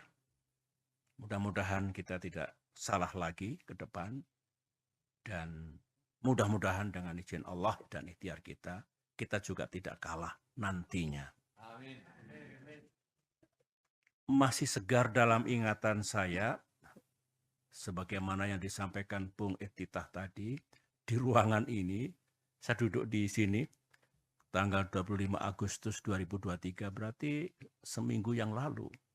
Pak Anies duduk di sini, dengan didampingi tim 8. AHY memang tidak selalu hadir. Anies menyampaikan kepada saya, didengar oleh semua, bahwa awal September ini, berarti hari-hari sekarang ini, akan mendeklarasikan koalisi ini dalam kapasitasnya sebagai capres. Berikut capres dan cawapres yang telah selesai diputuskan. 3 hari kemudian, 3 days later, sekarang ini, yang kita dapatkan sesuatu yang sangat mengejutkan itu. Dan saya ini orang tua, berapa kali Pak Anies datang ke sini dengan semangat yang luar biasa, kata-kata yang luar biasa baiknya. Di Cikiasi 2 kali, di Malang, di Pacitan. Dengan kejadian seperti itu, tidak ada satu kata pun yang disampaikan kepada saya. Dan tentu kepada Ketua Umum kita. Saya memang sebagai orang tua, kok jadi begini? Ini saya kira semua merasakan perasaan kader kita di seluruh tanah air, emosi, kemarahan, yang diekspresikan dengan cara yang berbeda-beda. Nah, saya kebanjiran, tadi malam, 2 malam itu sampai subuh di sini. Sejak pagi kita bekerja. Pesan datang dari mana-mana, baik dari kader maupun non-kader, dan rata-rata memang emosional. Ya, saya paham lah. Dari sekian banyak ribuan saya kira yang merespon, yang memberikan message itu, ada 2 yang menarik bagi saya. Ini kata-katanya kurang lebih seperti ini. Aku tahu politik itu memang banyak akalnya, tapi tak kusangka buruk banget ini. Korbannya AHY dan Demokrat. Begitu. Ada lagi komentar, ini Demokrat kena prank dari musang berbulu domba. Terus saya kok ingat, musang berbulu domba, ini kan peribahasa yang lama ini. Ingat saya kira waktu kita sekolah di SD, SMP, pernah belajar banyak sekali peribahasa. Tapi musang berbulu domba itu di depan bersikap baik, manis, lembut, penuh persahabatan. Tapi di balik itu kalau kita lemah dan lengah, ini lengah ini, kita akan dicaplok dan dimakan sampai habis. Peribahasa, musang bukan orang. Nah, mungkin tafsirnya ya kita ditelikung dan seperti itu ya. Seperti peribahasa ini. Saudara-saudara, saya mengajak pada forum yang penting ini dengan tenang dan dengan menggunakan akal sehat, pikiran yang jernih, mari kita telaah mengapa semuanya ini harus terjadi. Dan kita rasakan, kita alami, kita pikul. Mengapa Demokrat dan AHY setelah 2 tahun menghadapi gerakan pengambil alihan partai oleh Kepala Staf Presiden Muldoko harus mengalami yang begini lagi. Otak saya berputar. Pemirsa, Partai Demokrat belum menentukan pilihan setelah resmi mencabut dukungan untuk Capres Anies Baswedan dan keluar dari Koalisi Perubahan untuk Persatuan pada Jumat hari ini. Dengan keluar dari KPK, secara otomatis Demokrat tidak lagi ada di tim 8. Sekretaris Majelis Tinggi Demokrat Andi Malarangeng mengatakan, untuk sementara Demokrat akan sendiri dulu sampai benar-benar menentukan pilihan berikutnya. Pertemuan dan komunikasi dengan partai politik lain pun akan terus berlangsung. Diketahui dalam sidang Majelis Tinggi Partai yang dipimpin oleh Susilo Bambang Yudhoyono, didampingi oleh Agus Harimurti Yudhoyono, sekaligus Ketua Umum Partai Demokrat, maksudnya AHY, dan juga Andi Alfian Malarangeng. Dalam sidang tersebut, SBY memaparkan fakta-fakta terkait langkah sepihak Partai Nasdem dan Anies Baswedan soal menggandeng Muhaimin Iskandar sebagai cawapres. SBY lalu melanjutkan untuk memberikan arahan kepada pengurus, kader, dan anggota sidang Majelis Tinggi. Dalam arahannya, SBY meminta kader Partai Demokrat tetap tenang dan optimis menentukan dan menemukan jalan terbaik untuk Pilpres 2024 mendatang. Sementara itu, pemirsa, sebelumnya Sekjen Partai Demokrat Tengku Rifki Harsha menganggap baca pres Koalisi Perubahan untuk Persatuan Anies Baswedan telah melakukan pengkhianatan politik.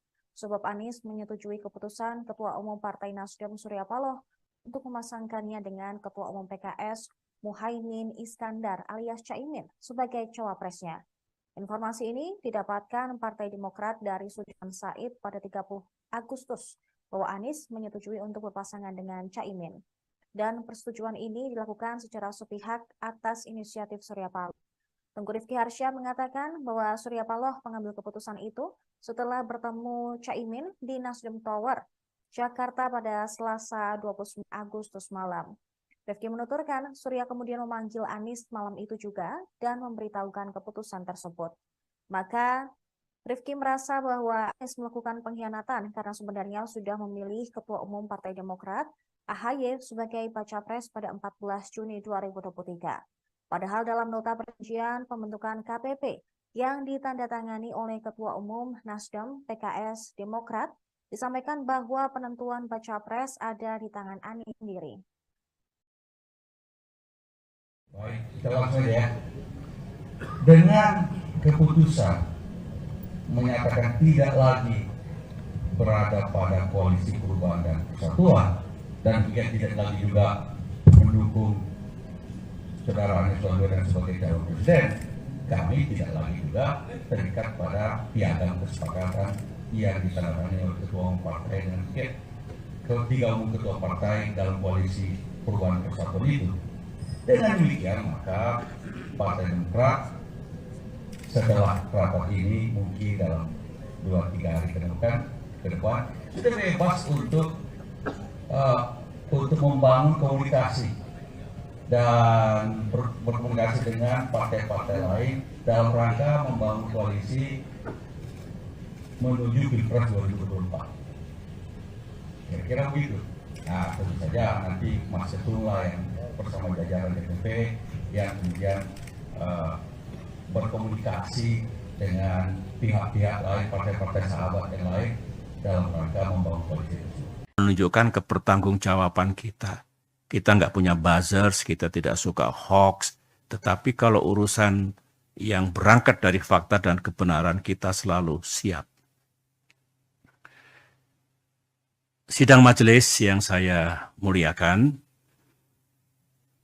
masuk sekarang pikiran saya selaku Ketua Majelis Tinggi, selain instruksi yang telah dikeluarkan oleh Ketua Umum, dan di luar apa yang saya sampaikan tadi, saya ingin menyampaikan hal-hal penting sebagai berikut. Menurut pandangan saya saat ini, hari ini, besok atau lusa, belum saatnya kita mengambil keputusan. Kemana Demokrat akan bergabung misalnya, atau Capres mana yang kita dukung, contoh yang lain. Saya pikir belum saatnya dalam 1, 2, 3 hari ini. Alasan saya ini prajurit, ada Pak Mangindaan di sini, ada Pak Guntur di sini, ada Pak Nahrawi Ramli di sini, ada Bung Ahaye di sini. Saya 30 tahun sebagai prajurit itu diajarkan, kalau kamu dalam keadaan yang sangat emosional, under pressure yang sangat berat, jangan gopoh tergesa-gesa mengambil keputusan, karena bisa salah. Tenangkan dulu hati dan pikirannya. Setelah bisa berpikir dengan rasional dan jernih, take your decision. Ambil keputusan. Ambil apa tindakannya akan dilaksanakan. Tidak berarti lama, bisa cepat juga. Tetapi kuncinya, lepaskan dulu emosi itu. Bikin semuanya rasional dan tenang, sehingga keputusannya insya Allah tidak salah. Keputusannya tepat. Implementasinya, mari tenangkan hati kita. Saya melihat wajah-wajah anggota Majelis Tinggi, cool, tenang. Saya juga makin senang dengan ini semua, sehingga insya Allah dalam waktu yang tidak terlalu lama pun kita sudah bisa mengambil sikap dan pilihan kita. Karena itu banyak pers di luar, mungkin ada lebih dari 20 enggak? Lebih ya? Lebih banyak lagi ya. Ingin dengar apa keputusan dan sikap dan langkah-langkah Demokrat ke depan. Ya, tentu kita bisa jelaskan baik-baik apa yang sedang kita lakukan dan apa yang hendak kita lakukan di hari-hari mendatang.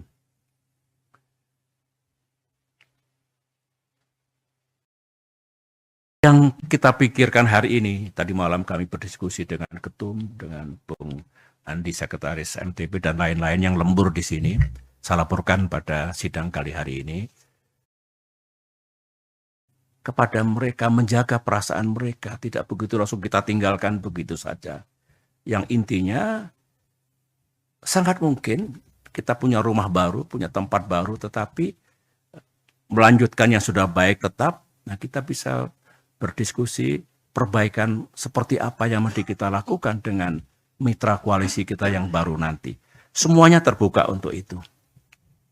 Jadi saya mohon pengertian, tidak mungkin hari ini besok lusa langsung kita ambil keputusan apa begitu, tapi kita olah dengan seksama. Kita diskusikan secara bersama. Karena begini, Ketum mengatakan, saya tentu sangat mendukung, sikap kita seperti apa nanti. Pilihan koalisi seperti apa. Capres siapa yang kita dukung, itu harus kita ajak serta. Para pimpinan Demokrat daerah. Para pimpinan Demokrat cabang. Ini masalah yang sangat fundamental.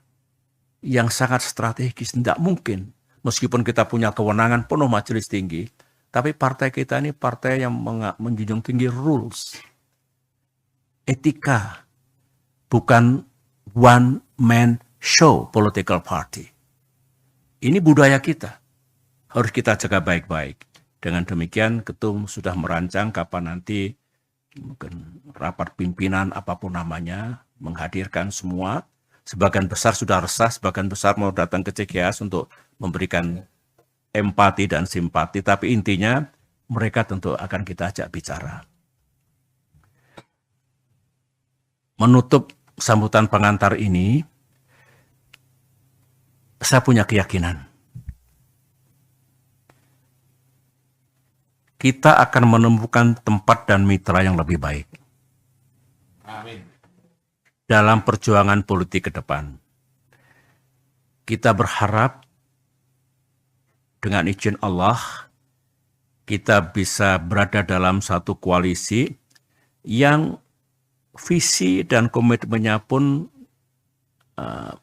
mengandungi kesamaan dengan kita. Tadi itu, jangan utek-utek, jangan ganggu dasar dan pilar-pilar kehidupan bernegara. Jangan dibuang hal-hal yang sudah baik, yang ditinggalkan oleh para pemimpin bangsa sejak Bung Karno hingga yang terakhir, dalam arti yang terkini gitu. Namun juga bersetuju dan bisa menemukan hal-hal apa yang perlu dilakukan perbaikan ke depan.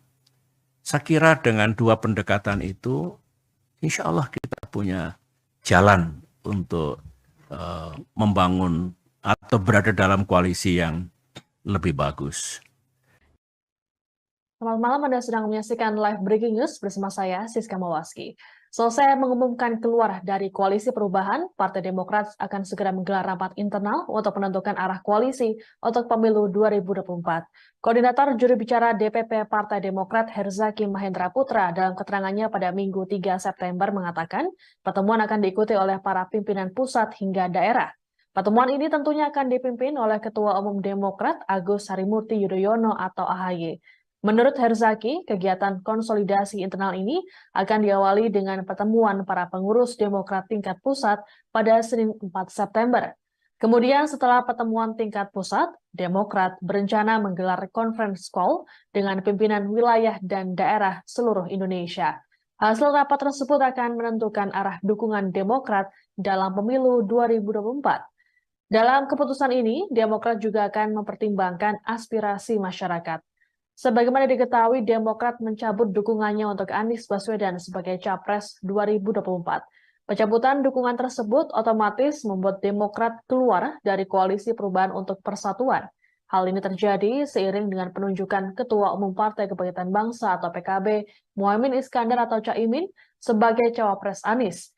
Demokrat lantas menuding Partai Nasdem dan Anies berkhianat terhadap koalisi. Dalam surat resminya, Sekjen Partai Demokrat Teguh Rifki Harsha mengatakan, Ketua Umum Partai Nasdem Surya Paloh secara sepihak telah menunjuk Caimin sebagai bakal Cawapres Anies Baswedan. Perdamaian memerlukan, memang tadi, perdamaian memerlukan jiwa besar. Pak Jokowi punya jiwa besar mengajak saya. Saya pun ditentang tadinya bergabung. Ditentang saya oleh pengikut-pengikut saya sendiri.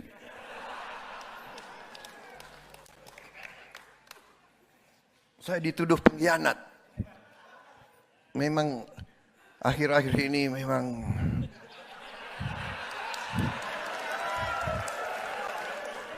syarat dengan aroma-aroma pengkhianatan. Saudara-saudara, ini harus kita introspeksi. Selama sejarah Indonesia ini Belanda berkuasa karena kita di antara kita, ya kan? Iya kan? Benar nggak? Perusahaan kecil bisa taklukkan kerajaan-kerajaan kita. Karena pangeran-pangeran itu, benar nggak? Sibuk rebutan kursi. Sultan meninggal, putra-putranya perang, dia putra kandung perang. Sudah ini pelajaran, nampaknya kita masih harus belajar terus, saudara-saudara sekalian. Jadi saya dituduh pengkhianat oleh pengikut saya. Karena saya mau bergabung dengan Pak Jokowi. Akhirnya ya saya harus menjelaskan. Lama-lama mereka faham. Ya. Jadi politik adu domba, politik pembelahan, semakin Indonesia tidak bersatu, semakin kekuatan-kekuatan tertentu di dunia ini senang. Lihat, kenapa? Kita terlalu besar.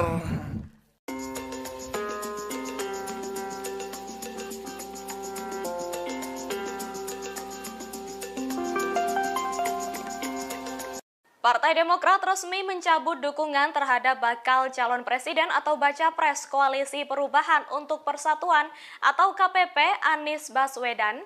Hal itu disampaikan seusai petinggi Partai Demokrat menggelar rapat bersama Ketua Majelis Tinggi Partai Demokrat Susilo Bambang Yudhoyono.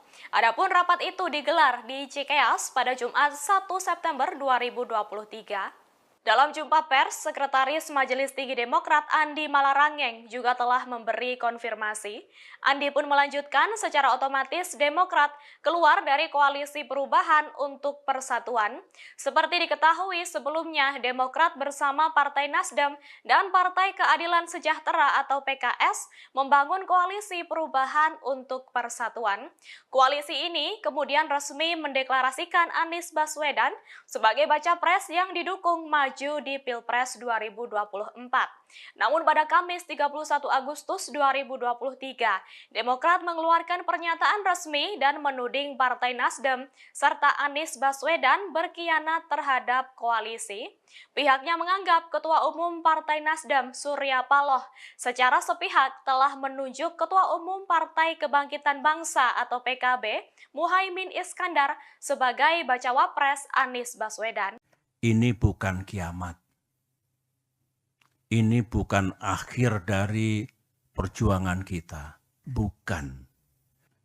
Para anggota Majelis Tinggi, para kader Demokrat, dimanapun saudara berada, saya sangat mengerti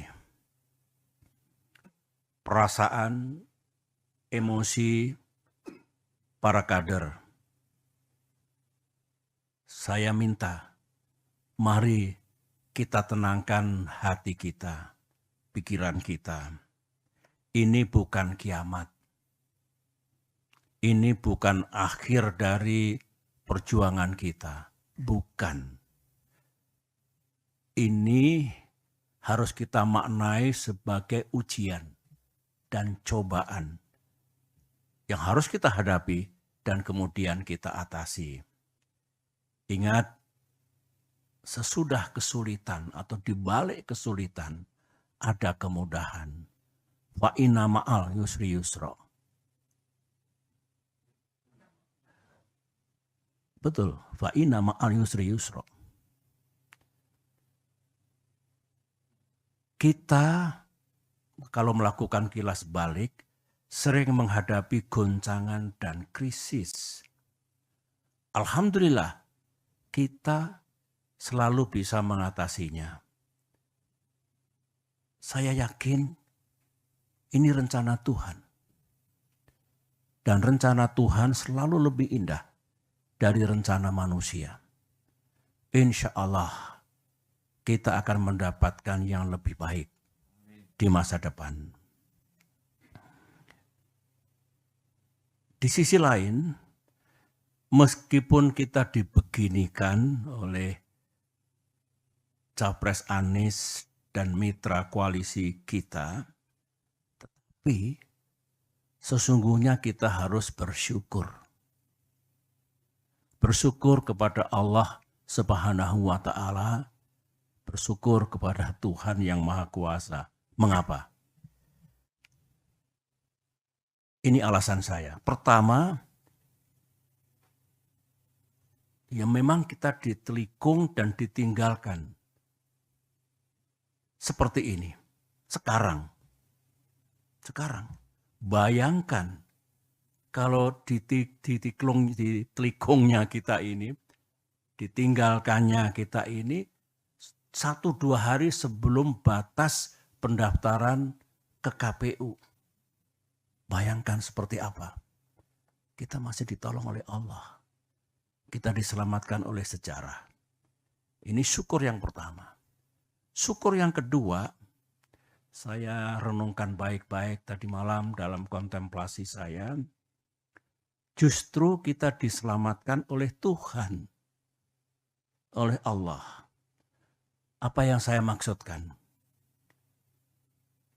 Kita tidak diizinkan oleh Allah untuk mendukung seseorang dan untuk bermitra dengan orang yang lain yang kalau kita teladani akhlak pemimpin besar bagi yang beragama Islam, akhlak Rasulullah, ya. Yang kita rasakan sekarang ini, mereka tidak sidik, tidak jujur, tidak amanah, berarti tidak bisa dipercaya dan mengingkari hal-hal yang telah disepakati. Tidak memegang komitmen dan janji-janjinya. Nah, sekarang saja tidak sidik, tidak amanah, tidak memegang komitmennya. Bagaimana nanti kalau menjadi pemimpin dengan kekuasaan yang besar? Rakyat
Saudara-saudara sekalian, saya buka dengan pantun. Oh, adik-adikku dari PSI. Sorry. Ini kok saya nggak buka halaman kedua ini.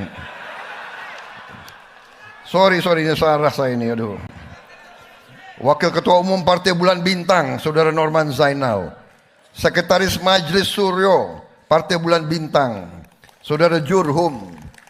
Ketua Dewan Pimpinan Pusat Partai Solidaritas Indonesia, Ibu Sheryl Tanzil. Tapi tadi saya sudah kasih tangan khusus.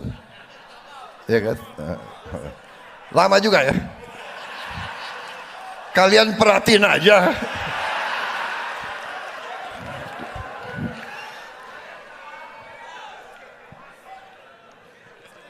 Jadi grogi saya. Kalau ketemu PSI kok jadi grogi saya. Katanya ada mastermind-nya. Saya tidak tahu siapa. Katanya ada dalangnya. Ada persekongkolan untuk mengeksekusinya, untuk menjalankannya. Informasi. Saya masih bisa bicara lebih banyak lagi sebetulnya tentang sesuatu yang menurut saya mengandungi keganjilan, keanehan yang tidak wajar gitu ya. Tapi lebih baik saya berhenti di sini untuk mengupas tentang what's really happening in this country, termasuk informasi tadi. Karena saya yakin pada saatnya nanti, semua yang sekarang menjadi pergunjingan, spekulasi, samar-samar tidak terang, pada saatnya nanti, semuanya akan terang benderang di hadapan rakyat Indonesia. Bapak, Ibu, saudara-saudara, para kader, nah, menarik ajakan beberapa pihak terhadap Partai Demokrat untuk berjuang bersama. Saya kira rakyat mengetahui, ya, misalnya pihak Pak Ganjar, Capres Ganjar Pranowo, itu juga mengajak kalau Partai Demokrat bisa bergabung ke pihak beliau. Ditandai pertemuan Mbak Puan dengan AHY beberapa saat yang lalu.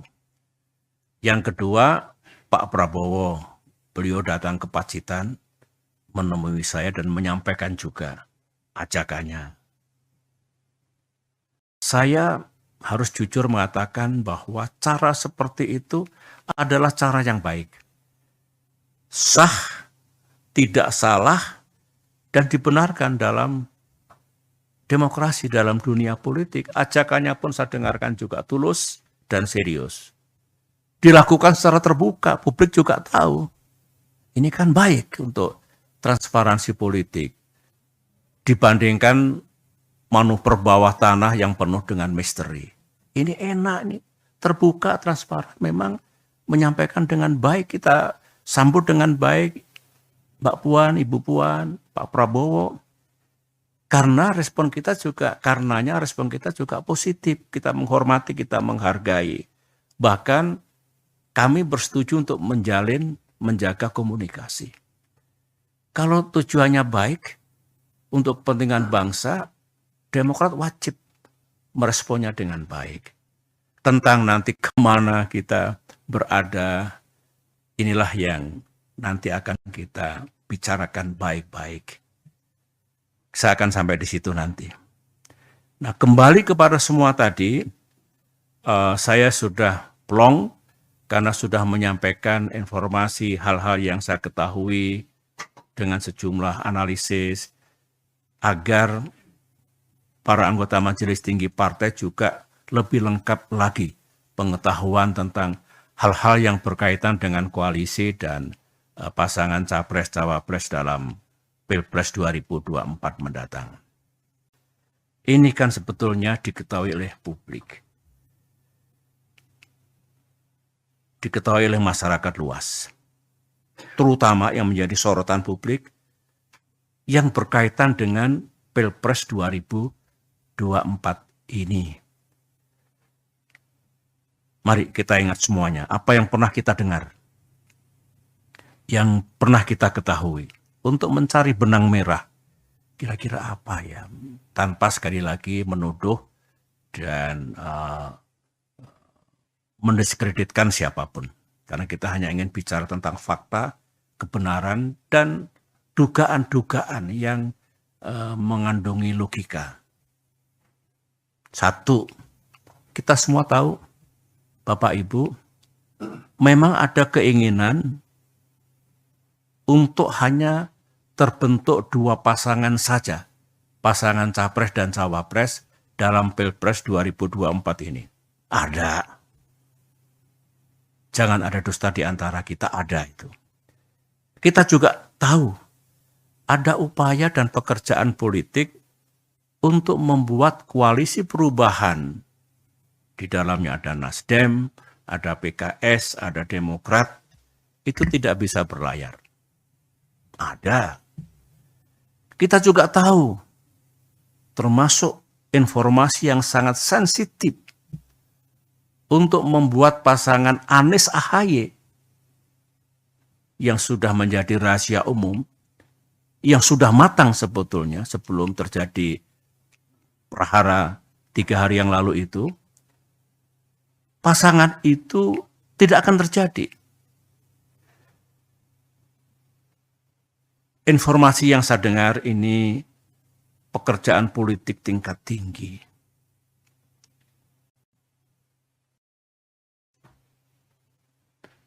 Ini bukan informasi, ini fakta. Benar ternyata Anies AHY yang hampir matang untuk diluncurkan dan banyak diketahui oleh masyarakat luas, itu terbukti bisa digagalkan. Melalui apa yang tadi itu yang diceritakan oleh Bung Ititah melalui press release yang telah kita sampaikan.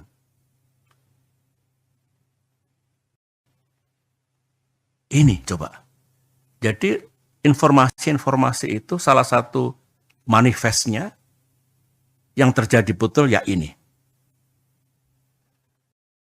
Kita juga tahu seorang menteri sekarang ini, menteri masih aktif dari Kabinet Kerja Pimpinan Presiden Jokowi, secara intensif melakukan lobby, termasuk kepada Partai Demokrat, dengan menawarkan, mengajak membentuk koalisi yang baru. Koalisi Koalisi Demokrat, PKS, dan P3. Yang bersangkutan mengatakan, yang disampaikan itu, inisiatif ini, sudah sepengetahuan Pak Lurah. Kata-kata sang menteri. Bukan kata-kata saya. Kata-kata yang bersangkutan. Dari semua hal yang kita sudah tahu itu, bahkan sebagian bukan hanya informasi, tapi sudah menjadi kenyataan, jadi fakta, kita mulai tertarik dengan informasi yang lain. Saya mengatakan, saya tertarik secara pribadi dengan informasi yang lain. Katanya, sekali lagi informasi, semua gerakan, manuver, proses politik yang seperti ini penuh dengan hingar-bingar, yang berkaitan dengan koalisi dan pasangan capres dan cawapres, katanya ada mastermind-nya. Saya tidak tahu siapa. Katanya ada dalangnya. Ada persekongkolan untuk mengeksekusinya, untuk menjalankannya. Informasi. Saya masih bisa bicara lebih banyak lagi sebetulnya tentang sesuatu yang menurut saya mengandungi keganjilan, keanehan yang tidak wajar gitu ya. Tapi lebih baik saya berhenti di sini untuk mengupas tentang what's really happening in this country, termasuk informasi tadi. Karena saya yakin pada saatnya nanti semua yang sekarang menjadi pergunjingan, spekulasi, samar-samar tidak terang. Pada saatnya nanti, semuanya akan terang benderang di hadapan rakyat Indonesia. Bapak, Ibu, saudara-saudara, para kader, nah, menarik ajakan beberapa pihak terhadap Partai Demokrat untuk berjuang bersama. Saya kira rakyat mengetahui, ya, misalnya pihak Pak Ganjar, Capres Ganjar Pranowo, itu juga mengajak kalau Partai Demokrat bisa bergabung ke pihak beliau. Ditandai pertemuan Mbak Puan dengan AHY beberapa saat yang lalu. Yang kedua, Pak Prabowo, beliau datang ke Pacitan, menemui saya dan menyampaikan juga ajakannya. Terima kasih, Bung Iftitah. Semua tahu bahwa dari Partai Demokrat menugaskan 2 orang untuk menjadi bagian dari tim 8, yaitu Sekretaris Jenderal sendiri, Teguh Rifki Harsha, dan kemudian Bung Iftitah Sulaiman.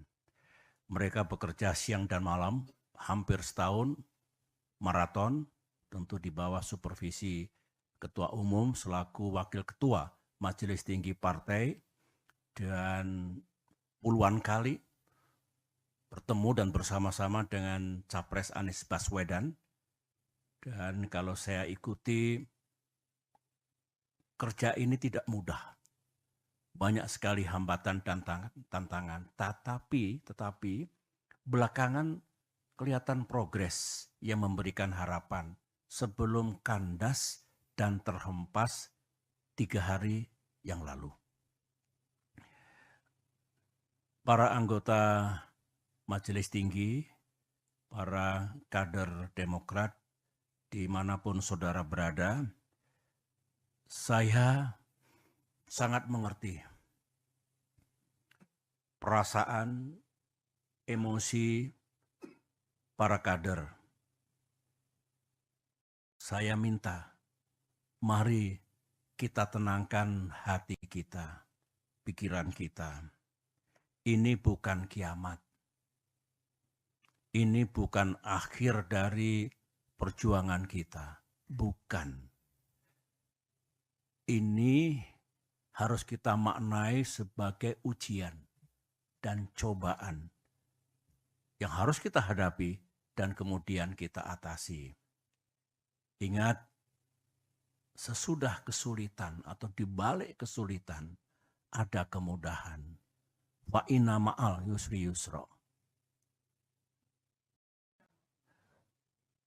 Betul, fa inna ma'al yusri yusra. Kita kalau melakukan kilas balik sering menghadapi goncangan dan krisis. Alhamdulillah kita selalu bisa mengatasinya. Saya yakin ini rencana Tuhan.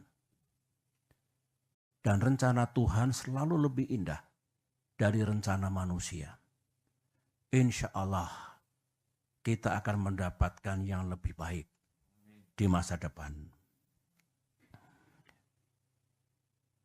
Di sisi lain, meskipun kita dibeginikan oleh Capres Anies dan mitra koalisi kita, tapi sesungguhnya kita harus bersyukur.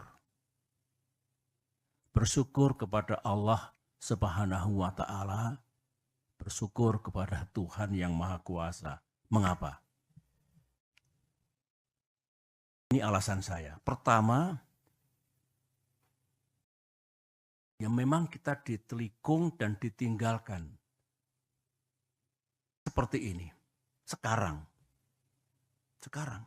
Bayangkan kalau ditelikungnya kita ini, ditinggalkannya kita ini, 1-2 hari sebelum batas pendaftaran ke KPU.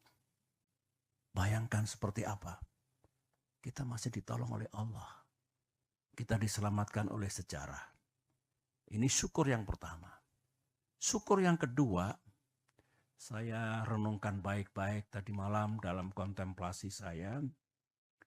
Justru kita diselamatkan oleh Tuhan, oleh Allah.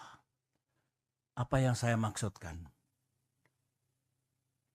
Kita tidak diizinkan oleh Allah untuk mendukung seseorang dan untuk bermitra dengan orang yang lain yang kalau kita teladani akhlak pemimpin besar bagi yang beragama Islam, akhlak Rasulullah, ya. Yang kita rasakan sekarang ini, mereka tidak sidik, tidak jujur, tidak amanah. Berarti tidak bisa dipercaya dan mengingkari hal-hal yang telah disepakati. Tidak memegang komitmen dan janji-janjinya. Nah, sekarang saja tidak sidik, tidak amanah, tidak memegang komitmennya. Bagaimana nanti kalau menjadi pemimpin dengan kekuasaan yang besar, rakyat akan diapakan? Saya kira kalau kita renungkan ini, kita ambil hikmahnya, kita dibebaskan dari dosa yang mungkin akan kita pikul kalau kita masih berada bersama-sama mereka itu dan mengusung seseorang untuk menjadi pemimpin bangsa Indonesia.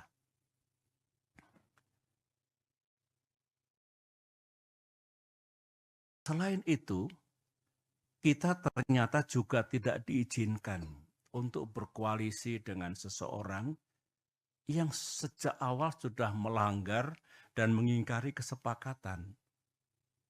Tertulis dalam kesepakatan koalisi, menjunjung tinggi prinsip kesetaraan, equality, dan kesetaraan. Ulangi, kesetaraan, equality, dan keadilan. Saya Sulaiman. Mereka bekerja siang dan malam, hampir setahun, maraton, tentu di bawah supervisi Ketua Umum selaku Wakil Ketua Majelis Tinggi Partai, dan puluhan kali bertemu dan bersama-sama dengan Capres Anies Baswedan. Dan kalau saya ikuti, kerja ini tidak mudah. Banyak sekali hambatan dan tantangan, tetapi belakangan kelihatan progres yang memberikan harapan sebelum kandas dan terhempas 3 hari yang lalu. Para anggota Majelis Tinggi, para kader Demokrat, dimanapun saudara berada, saya sangat mengerti perasaan, emosi para kader. Saya minta, mari kita tenangkan hati kita, pikiran kita. Ini bukan kiamat. Ini bukan akhir dari perjuangan kita. Bukan. Ini harus kita maknai sebagai ujian dan cobaan yang harus kita hadapi dan kemudian kita atasi. Ingat, sesudah kesulitan atau di balik kesulitan ada kemudahan. Wa inna ma'al yusri yusra. Betul, wa inna ma'al yusri yusra. Kita kalau melakukan kilas balik sering menghadapi goncangan dan krisis. Alhamdulillah kita selalu bisa mengatasinya. Saya yakin ini rencana Tuhan. Dan rencana Tuhan selalu lebih indah dari rencana manusia. insya Allah kita akan mendapatkan yang lebih baik di masa depan. Di sisi lain, meskipun kita dibeginikan oleh Capres Anies dan mitra koalisi kita, tapi sesungguhnya kita harus bersyukur. Bersyukur kepada Allah Subhanahu wa Ta'ala, bersyukur kepada Tuhan yang Maha Kuasa. Mengapa? Ada lagi yang bagus dalam sidang majelis ini saya ungkapkan ya. Sebenarnya beberapa teman sudah mengingatkan saya agak lama, baik dari kalangan kader Demokrat maupun dari luar Demokrat. Begini, Pak SBY benar-benar percaya kepada orang itu atau kepada orang-orang itu. Saya jawab dengan praduga yang baik, prasangka yang baik, saya percaya. Teman itu mengatakan, ya silakan saja dilihat nanti. Yang penting saya sudah mengingatkan. Nah, kalau saya ingat kembali yang diingatkan teman-teman itu lebih dari satu, keputusan sepihak kemarin itu, saya boleh mengatakan keputusan gelap seperti itu tidak sesuai dengan rules kesepakatan, ternyata atau barangkali mengandungi kebenaran. Anggaplah kita salah kali ini. Tetapi kita belajar. Mudah-mudahan kita tidak salah lagi ke depan. Dan mudah-mudahan dengan izin Allah dan ikhtiar kita, kita juga tidak kalah nantinya. Sering menghadapi goncangan dan krisis. Alhamdulillah, kita selalu bisa mengatasinya. Saya yakin ini rencana Tuhan. Dan rencana Tuhan selalu lebih indah dari rencana manusia. Insya Allah kita akan mendapatkan yang lebih baik di masa depan. Di sisi lain, meskipun kita dibeginikan oleh Capres Anies dan mitra koalisi kita, tetapi sesungguhnya kita harus bersyukur. Bersyukur kepada Allah Subhanahu wa Ta'ala, bersyukur kepada Tuhan yang Maha Kuasa. Mengapa? Ini alasan saya. Pertama, ya memang kita ditelikung dan ditinggalkan. Seperti ini. Sekarang. Bayangkan kalau ditelikungnya kita ini, ditinggalkannya kita ini 1-2 hari sebelum batas pendaftaran ke KPU. Bayangkan seperti apa. Kita masih ditolong oleh Allah. Kita diselamatkan oleh sejarah. Ini syukur yang pertama. Syukur yang kedua, saya renungkan baik-baik tadi malam dalam kontemplasi saya. Justru kita diselamatkan oleh Tuhan, oleh Allah. Apa yang saya maksudkan? Kita tidak diizinkan oleh Allah untuk mendukung seseorang dan untuk bermitra dengan orang yang lain yang kalau kita teladani akhlak pemimpin besar bagi yang beragama Islam, akhlak Rasulullah, ya. Yang kita rasakan sekarang ini, mereka tidak sidik, tidak jujur, tidak amanah, berarti tidak bisa dipercaya dan mengingkari hal-hal yang telah disepakati. Tidak memegang komitmen dan janji-janjinya.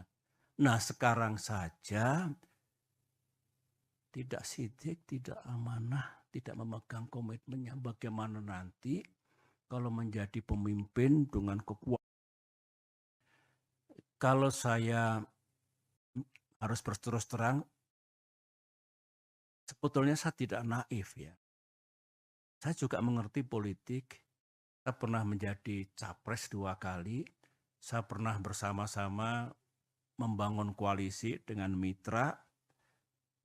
Dan tidak ada yang saya rasakan seperti yang terjadi 3 hari yang lalu itu. Saya mengerti, kita semua mengerti, politik itu memang ya penuh strategi, penuh siasat, penuh taktik, caranya banyak. Tetapi saya tidak menyangka kalau tindakan itu sejauh ini menurut saya melebihi batas kepatutan moral dan etika dalam politik. Ya kasar, ya kalau bisa menggunakan istilah bahasa Inggris, it is really ugly. Mudah-mudahan kita tidak melakukan perilaku politik seperti itu.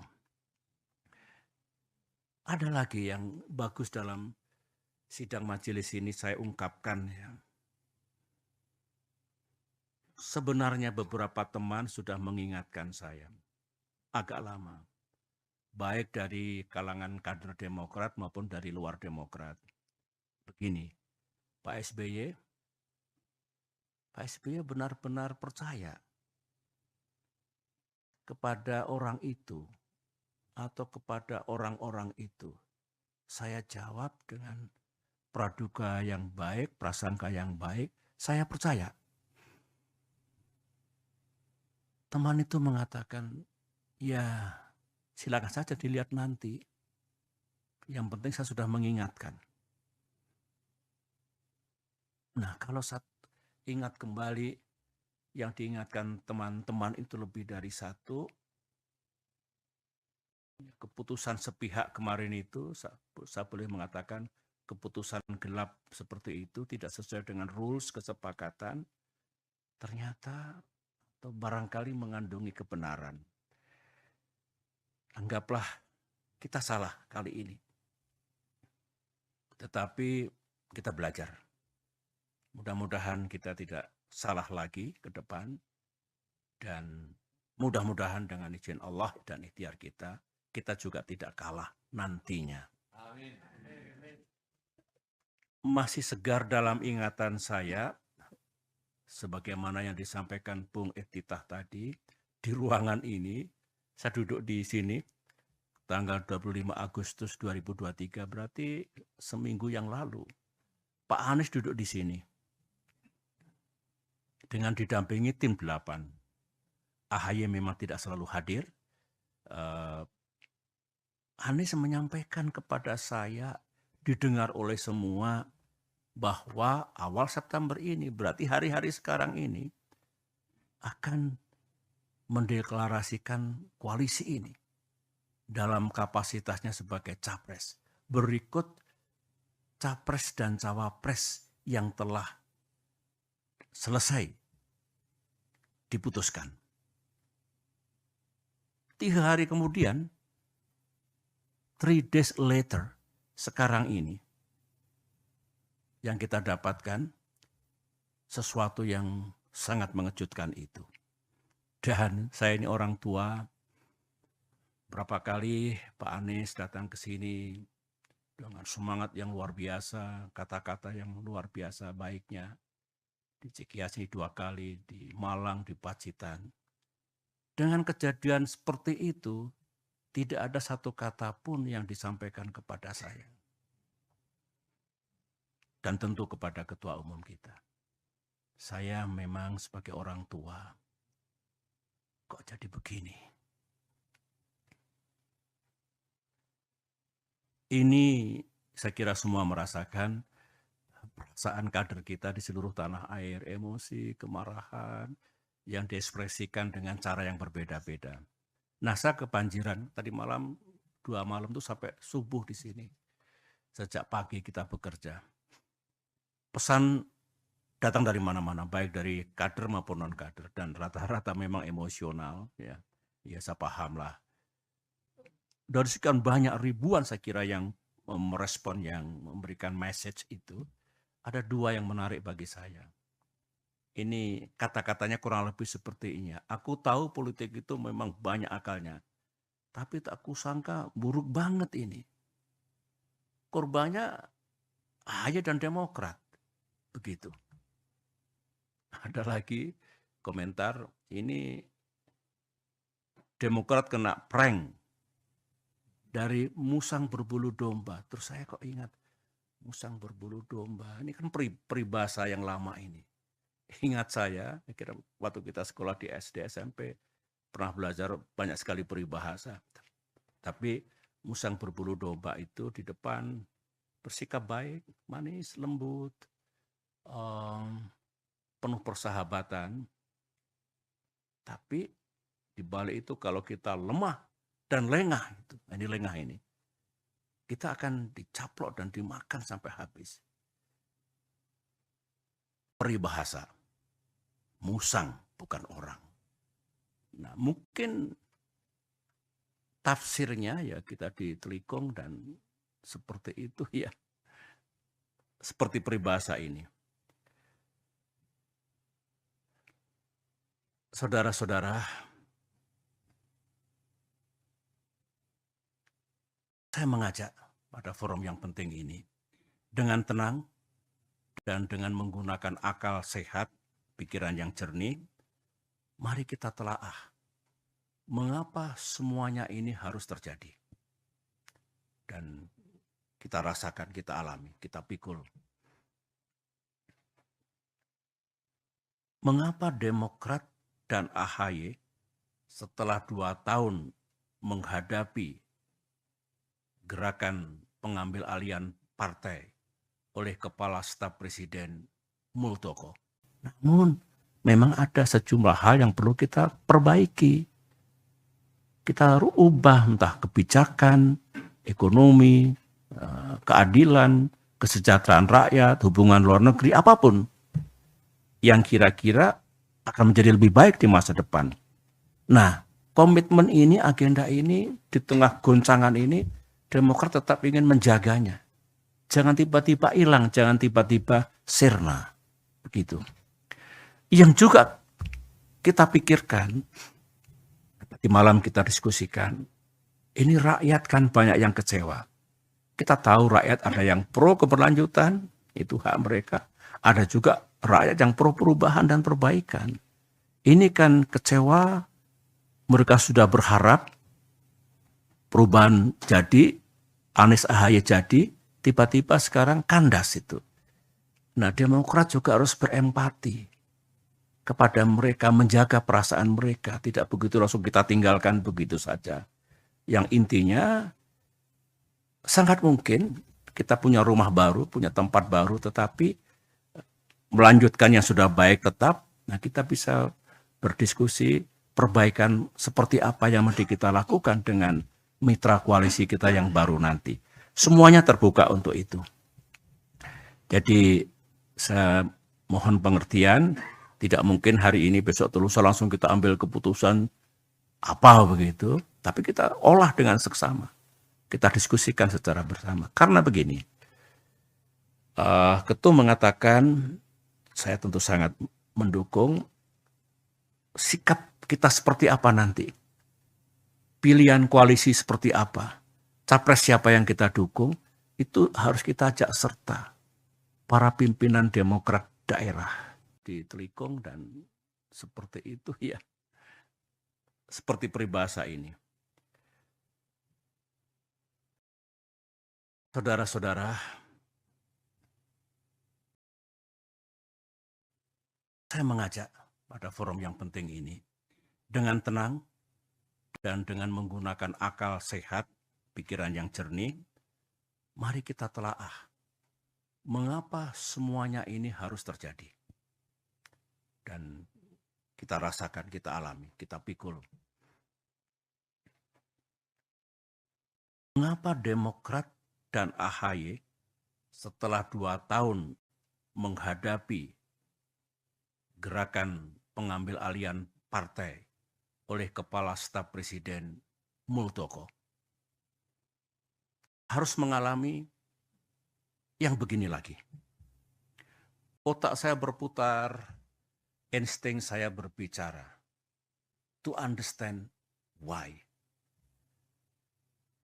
Orang bijak mengatakan selalulah mencari tahu what and why.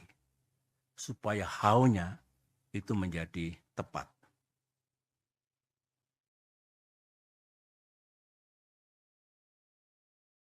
Kader Demokrat dengan pikiran yang tidak happy mengatakan, Pak, kok kita ini, Demokrat ini, ya memang kita oposisi. Tapi oposisi ini kan sah. Kok diperlakukan sebagai musuh negara? Kita ini kan bukan partai terlarang. Kader-kader Demokrat juga bukan teroris. Jadi mestinya diperlakukan sama lah dengan warga negara yang lain. Itu ekspresi kegalauan dirinya yang saya selalu tekun mendengarkannya. Oleh karena itu dengan tidak bermaksud menuduh siapapun, saya ulangi lagi, tanpa bermaksud menuduh siapapun, saya ingin berbagi dengan saudara. Saya yakin saudara juga mendengar. Sebagian juga datang dari yang ada di ruangan ini maupun yang tidak ada di ruangan ini. Saya sendiri kan juga banyak mendengar dan mengetahui mana sih di era keterbukaan, open society, digital society ini yang serba rahasia. Apa yang terjadi dan saya renungkan baik-baik tadi malam dalam kontemplasi saya, justru kita diselamatkan oleh Tuhan, oleh Allah. Apa yang saya maksudkan? Kita tidak diizinkan oleh Allah untuk mendukung seseorang dan untuk bermitra dengan orang yang lain yang kalau kita teladani akhlak pemimpin besar bagi yang beragama Islam, akhlak Rasulullah, ya. Yang kita rasakan sekarang ini, mereka tidak sidik, tidak jujur, tidak amanah. Berarti tidak bisa dipercaya dan mengingkari hal-hal yang telah disepakati. Tidak memegang komitmen dan janji-janjinya. Nah, sekarang saja tidak sidik, tidak amanah, tidak memegang komitmennya. Bagaimana nanti kalau menjadi pemimpin dengan kekuasaan yang besar, rakyat akan diapakan? Saya kira kalau kita renungkan ini, kita ambil hikmahnya, kita dibebaskan dari dosa yang mungkin akan kita pikul kalau kita masih berada bersama-sama mereka itu dan mengusung seseorang untuk menjadi pemimpin bangsa Indonesia. Duet antara Anies Baswedan dengan Muhaimin Iskandar atau Caimin memicu perseteruan publik. Ketua Majelis Tinggi Partai Demokrat Susilo Bambang Yudhoyono marah besar menanggapi duet tersebut. SBY mengaku kecewa dengan Anies atas keputusan meminang Caimin sebagai cawapresnya. Kekecewaan itu disampaikan SBY dalam rapat darurat di Cikeas, Jawa Barat pada Jumat 1 September 2023. SBY kecewa lantaran Anies secara tiba-tiba menunjuk Caimin jadi cawapres tanpa sepengetahuan Demokrat dan PKS. Berikut 7 poin kekecewaan SBY terhadap Anies Baswedan. Poin pertama, SBY tidak pernah membayangkan Anies berkhianat. Kabar Anies meminang Caimin merupakan hal sangat mengejutkan bagi SBY. SBY kemudian meminta agar Demokrat segera mengambil sikap terkait duet itu. Poin kedua, SBY mengambil sisi positif dari peristiwa kena tikung Caimin. SBY mengatakan Demokrat bersyukur dikhianati Anies dan Nasdem. SBY menilai dari peristiwa itu menggambarkan sosok Anies yang tidak jujur dan tidak bisa dipercaya. Poin ketiga, SBY tak naif terkait peristiwa pengkhianatan itu lantaran sudah pernah menjadi capres. Meski begitu, SBY tetap tidak menyangka jika Anies bertindak sejauh itu. Poin keempat, SBY mengaku sudah diingatkan terkait keputusan mendukung Anies. Menurut SBY, saat itu teman-temannya bertanya apakah dirinya benar-benar percaya Anies atau tidak. Sementara poin kelima, SBY mengaku bingung terkait keputusan tiba-tiba yang diambil Anies. Sedangkan poin keenam, SBY mengatakan bahwa kader Demokrat marah besar buntut Anies berkhianat. Poin ketujuh, SBY memuji Ganjar Pranowo dan Prabowo Subianto seusai dikhianati oleh Anies. SBY mengaku bahwa dirinya menerima ajakan untuk keluar dari koalisi perubahan. Hanya saja yang dilakukan Ganjar dan Prabowo masih termasuk santun dalam berpolitik. Ketua Umum Partai Demokrat Agus Harimurti Yudhoyono ternyata sudah membalas surat tawaran cawapres yang dikirimkan Anies Baswedan. Pernyataan itu disampaikan oleh Ketua Badan Pembina Organisasi Keanggotaan dan Kaderisasi Partai Demokrat Herman Hairon di Jakarta pada Jumat 1 September 2023. Sebelumnya beredar foto surat yang ditandatangani oleh Anies Baswedan. Surat tersebut berisi ajakan AHY menjadi cawapres Anies. Herman mengatakan bahwa AHY telah membalas surat tersebut kepada Anies. Menurut Herman, AHY membalas surat tersebut dengan menyatakan kesiapannya untuk sama-sama memenangkan Pilpres 2024. Selain menerima tawaran, dalam surat itu AHY juga menanyakan terkait tanggal deklarasi. Herman mengatakan setelah surat dibahas, Anies bersama tim 8 bertemu Susilo Bambang Yudhoyono. Bahkan menurut Herman, koalisinya sudah melakukan pembicaraan terkait AHY jadi cawapres. Namun ternyata Anies justru memutuskan akan meminang Caimin sebagai cawapresnya. Oleh karena itu, Demokrat murka dan menyebut Anies sebagai pengkhianat. Terutama yang menjadi sorotan publik yang berkaitan dengan Pilpres 2024 ini. Mari kita ingat semuanya, apa yang pernah kita dengar, yang pernah kita ketahui, untuk mencari benang merah, kira-kira apa ya, tanpa sekali lagi menuduh dan mendiskreditkan siapapun. Karena kita hanya ingin bicara tentang fakta, kebenaran, dan dugaan-dugaan yang mengandungi logika. Satu, kita semua tahu, Bapak Ibu, memang ada keinginan untuk hanya terbentuk dua pasangan saja, pasangan capres dan cawapres dalam Pilpres 2024 ini. Ada. Jangan ada dusta di antara kita, ada itu. Kita juga tahu ada upaya dan pekerjaan politik untuk membuat koalisi perubahan. Di dalamnya ada Nasdem, ada PKS, ada Demokrat. Itu tidak bisa berlayar. Ada.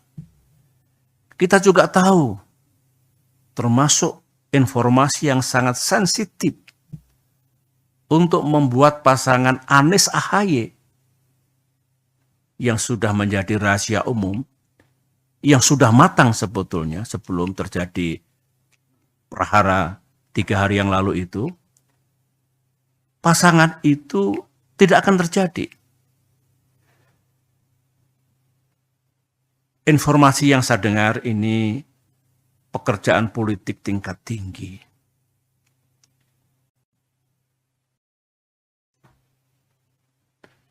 Ini bukan informasi, ini fakta. Benar ternyata Anies AHY yang hampir matang untuk diluncurkan dan banyak diketahui oleh masyarakat luas, itu terbukti bisa digagalkan. Melalui apa yang tadi itu yang diceritakan oleh Bung Ititah melalui press release yang telah kita sampaikan.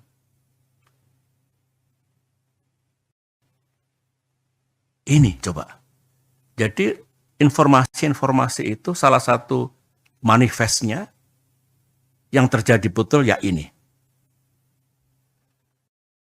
Kita juga tahu seorang menteri sekarang ini, menteri masih aktif dari Kabinet Kerja Pimpinan Presiden Jokowi, secara intensif melakukan lobby, termasuk kepada Partai Demokrat, dengan menawarkan, mengajak membentuk koalisi yang baru. Koalisi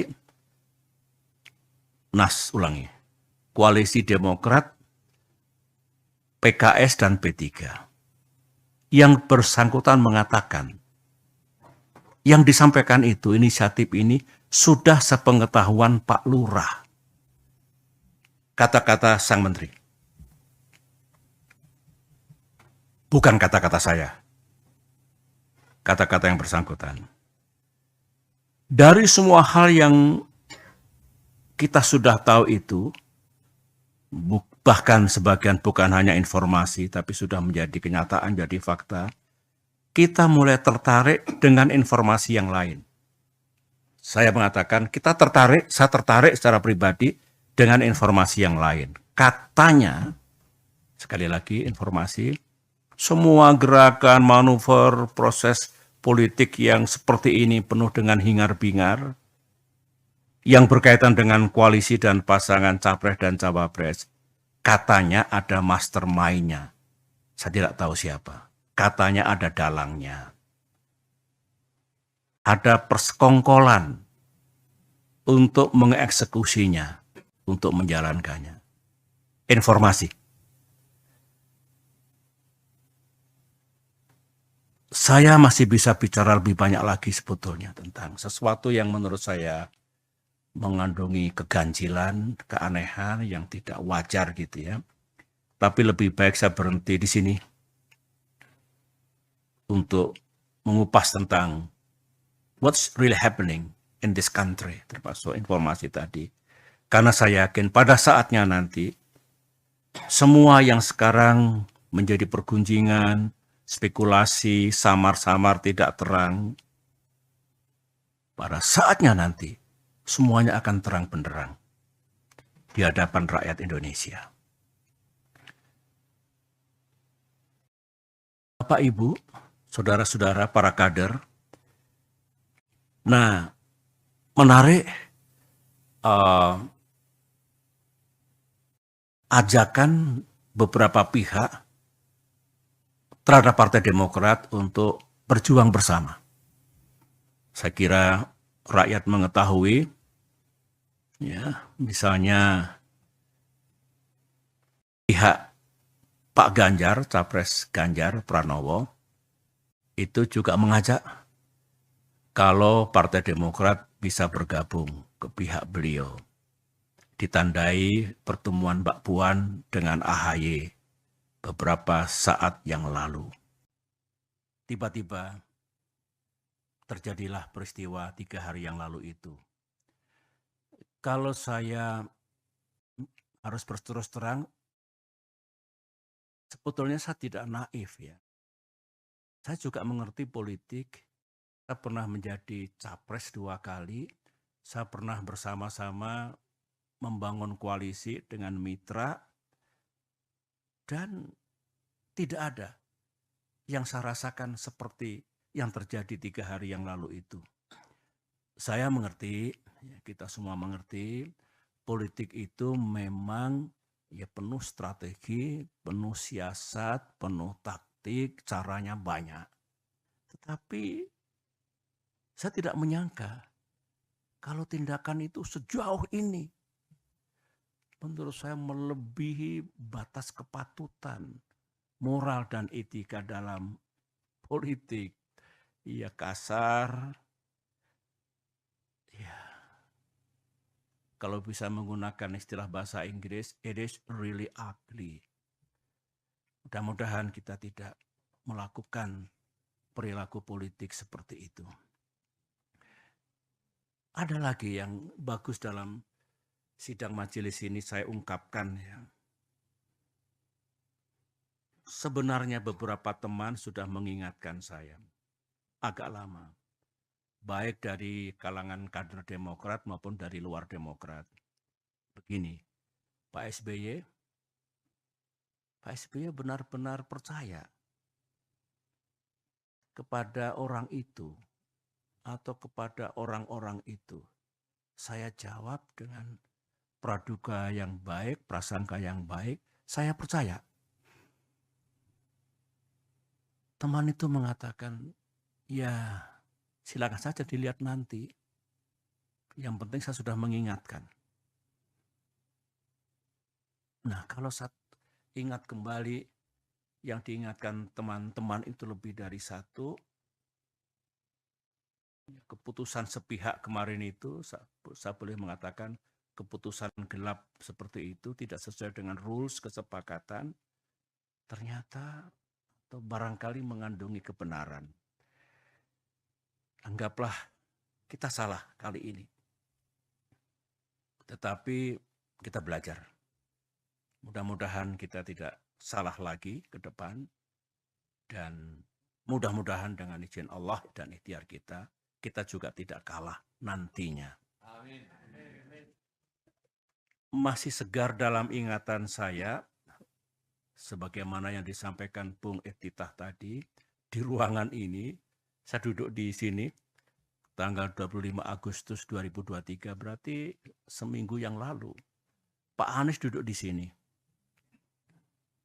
dengan didampingi tim 8. AHY memang tidak selalu hadir.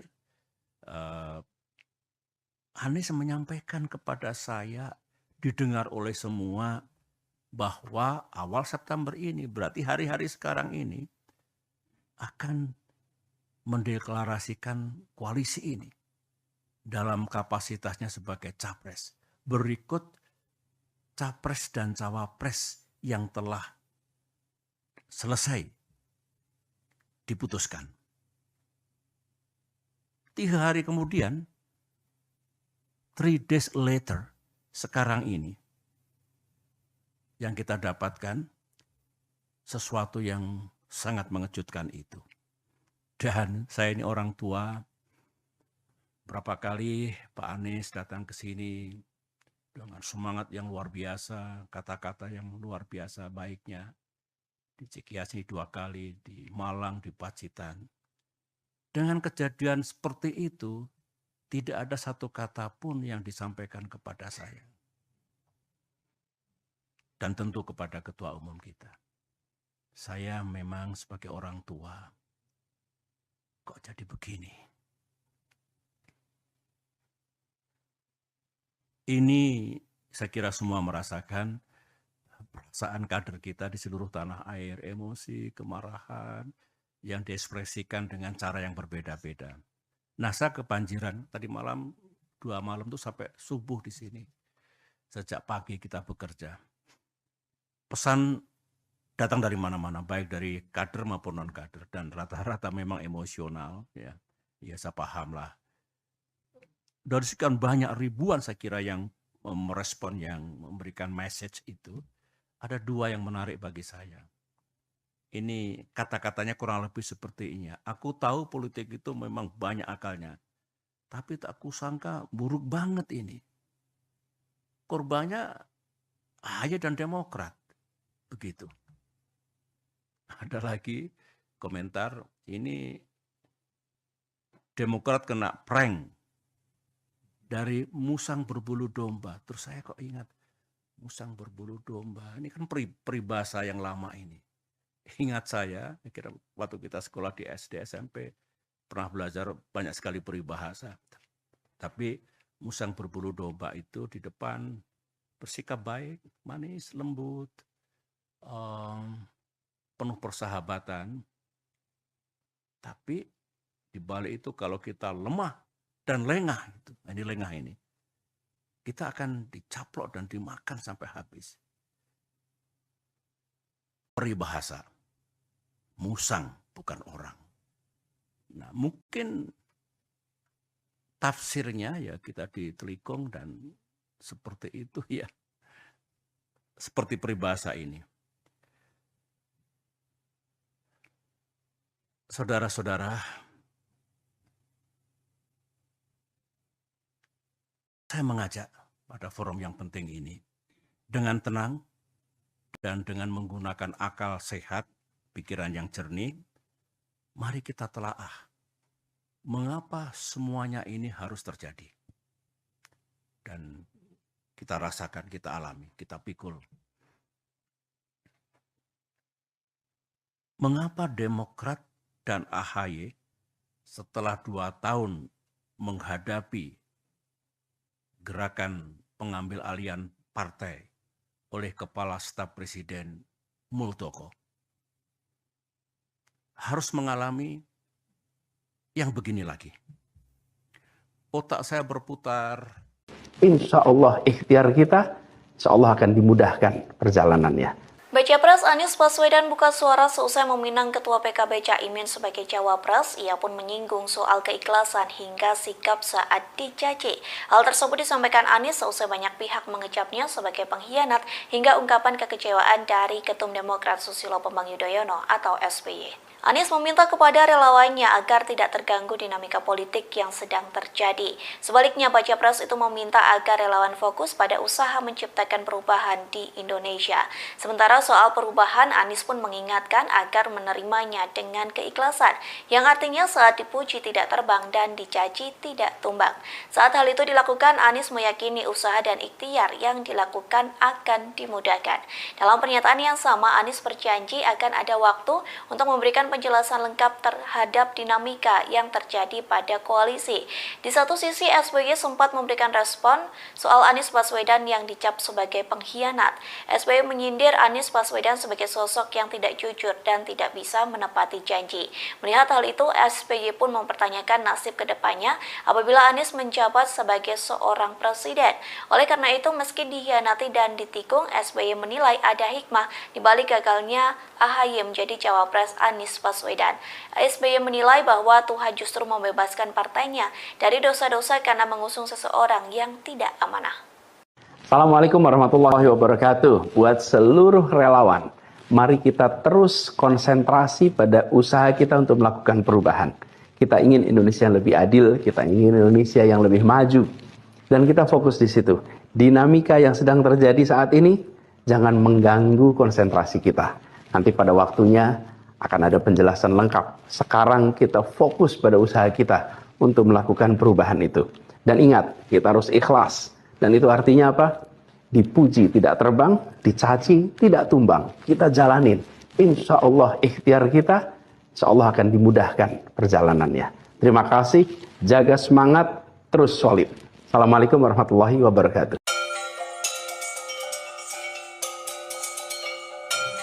Partai Demokrat meluruskan tudingan telah menolak permintaan juru bicara Anies Baswedan, Sudirman Said, yang ingin mengatur pertemuan dengan Ketua Umum Demokrat Agus Harimurti Yudhoyono atau AHY.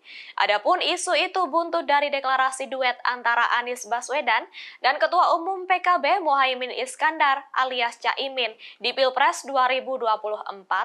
Demokrat menegaskan, sejak duet tersebut Anies justru belum pernah menghubungi AHY secara langsung. Hal itu diungkapkan oleh ex-anggota tim 8 dari Demokrat, Iftitah Sulaiman, pada Jumat 1 September 2023 di Cikeas. Adapun menurutnya, pertemuan sebelumnya dengan Sudirman Said tidak pernah ada.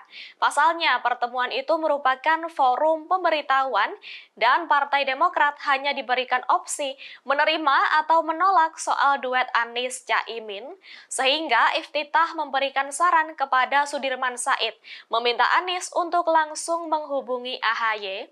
Terlebih, dalam beberapa kesempatan Anies langsung berkomunikasi dengan AHY. Lebih lanjut, Iftitah menegaskan Anies belum pernah menghubungi AHY setelah dirinya akan dipasangkan dengan Caimin pada Pilpres 2024 mendatang. Karena itu, Iftitah meminta Sudirman Said agar tidak lagi mengeluarkan statement liar di media, terlebih menuduh Ketum AHY tidak merespons komunikasi pihak Anies.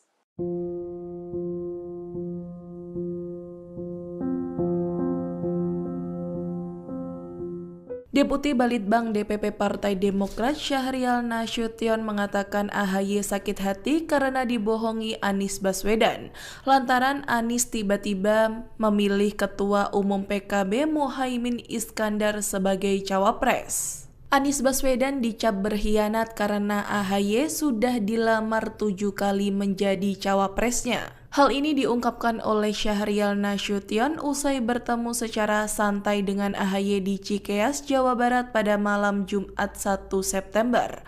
Akan tetapi Syahrial mengaku kemantangan AHY sebagai politisi muda meskipun digostingin oleh Anies dan Ketua Umum Partai Nasdem Surya Paloh. Adapun Anies terakhir kali meminta AHY menjadi cawapresnya adalah pada tanggal 25 Agustus 2023 lalu.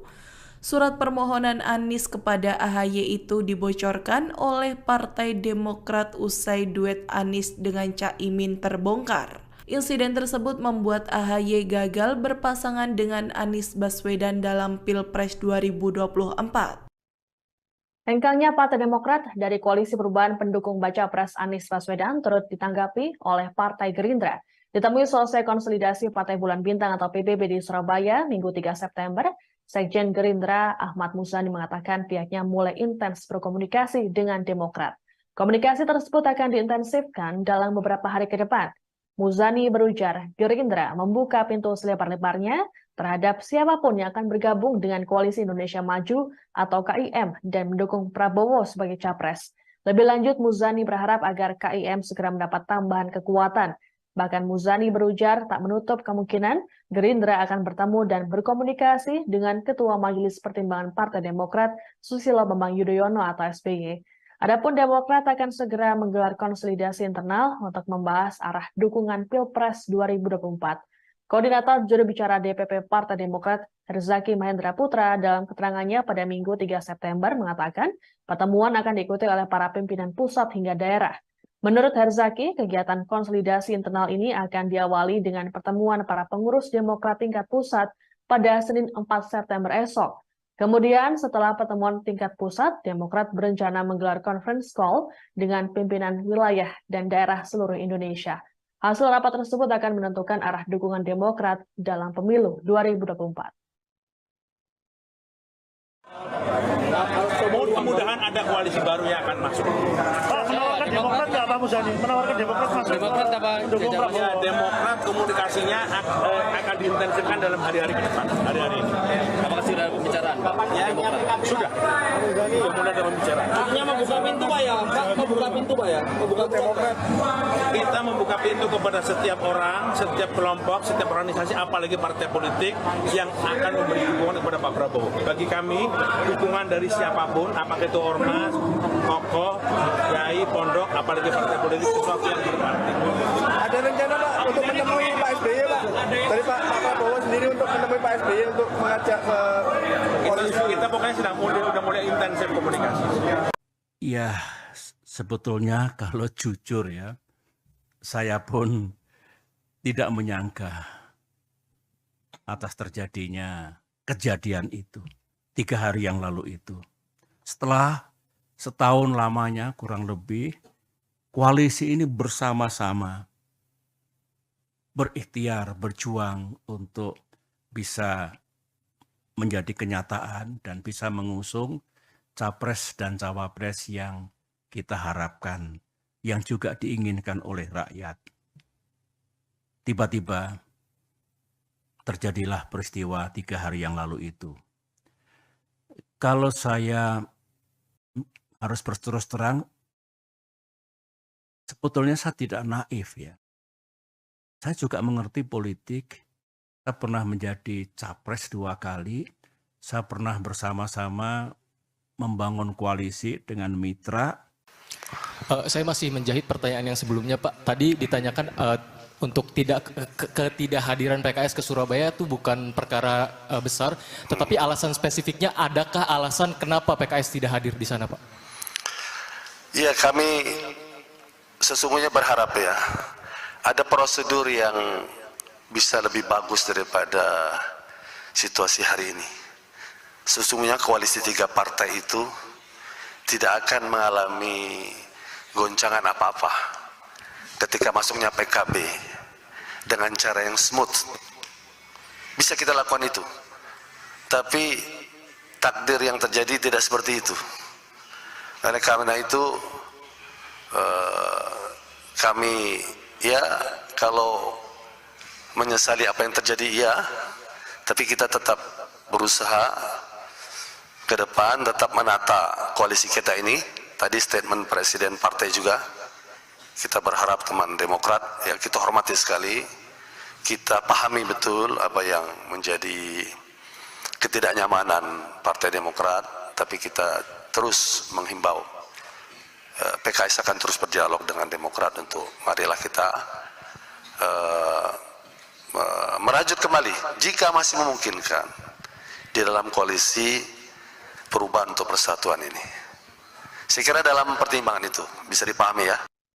Oke, artinya kalau dikatakan ini dalam kronologis yang juga sempat tersampaikan begitu ya, Bang Ray, adalah di 25 Agustus ini masih dalam statement awal, yaitu memilih Anies bersama dengan AHY. Lalu di 29 Agustus yang kemudian berganti begitu disampaikan oleh Demokrat, tiba-tiba dari Nasdem memilih Caimin untuk menjadi cawapresnya. Artinya sebenarnya hal ini atau ketidakyakinan dari Nasdem ini sudah sejak lama untuk tidak memasangkan AHY Anies Baswedan bersama dengan AHY. Iya, sebetulnya sinyal-sinyalnya justru hari demi hari menguat kan. Itulah makanya saya sendiri menyampaikan kalau di pertengahan Juli ya Anies Baswedannya tidak mengumumkan siapa nama wakil presidennya, 80%-nya itu bukan AHY. Nah, cuma kan kita siapalah kita ini kan, mungkin pernyataan kita itu nggak didengar, nggak dilihat, nggak dilirik ya, tetap aja melaju siapa namanya ini AHY gitu ya, makin banyak fotonya dengan fotonya Anies Baswedan disandingkan di banyak tempat gitu ya, dan seterusnya, dan kelihatan mereka nggak punya plan B. Kalau kenyataannya nggak akan dipilih oleh Anies Baswedan, apa yang akan dilakukan gitu? Nah mereka kelihatan nggak punya plan B-nya, sehingga ya seperti tadi malam ya mereka kelimpungan lalu membuat rilis yang menjelaskan kronologi macam-macam, tapi kan sebetulnya nggak terlalu penting tuh bagi bagi realitas politik gitu loh. Semua catatan-catatan tuh nggak penting gitu, nggak penting apakah mereka dihianati atau mereka mengkhianati macam-macam tuh. Paling 2-3 hari orang heboh, setelah itu ya orang lewat lupa lagi gitu loh. Jadi ya, nah yang penting itu adalah sikap ya, kecerdikan untuk membaca lapangan seperti apa ya, lalu menentukan langkah-langkah gitu. Itu yang paling penting gitu. Nah catatan-catatan yang kayak begitu itu is okay lah gitu. Tapi ya paling dibaca orang 2 hari 3 hari ya, hari keempat juga orang nggak terlalu mementingkan apakah Anda dihianati, apakah Anda berkhianat macam-macam itu orang udah nggak terlalu mementingkan lah. Pak Prabowo ketemu dengan Pak Jokowi aja menjadi satu dalam satu kabinet lama-lama diterima oleh publik kok gitu. Pun juga begitu. Caimin ketemu dengan Anies Baswedan, dua kubu lah sebetulnya yang agak berbeda nih. Kalaupun ketemu ya orang akan terima juga gitu. Nah masalah menurut saya sih ya jangan terlalu berlama-lama lah di dunia dramatisasi soal dizalimi ya, ditinggalkan, dikhianati itu gitu, karena nggak terlalu penting juga itu bagi publik gitu. Nah oleh karena itu yang paling penting itu ya lakukan langkah-langkah segera apa sikapnya gitu, karena kalau saya baca pernyataan itu ya mereka sih menyebut ini pengkhianatan, tapi kan mereka nggak menyebut apa langkah mereka setelahnya gitu loh. Kan aneh juga, bukannya ada keputusan, apakah keputusannya mau terima, tapi rasanya nggak mungkin diterima loh, mereka udah menyebut sebagai pengkhianatan gitu. Tapi juga saat yang bersamaan, mereka nggak menyatakan diri keluar gitu loh, dari koalisi itu gitu.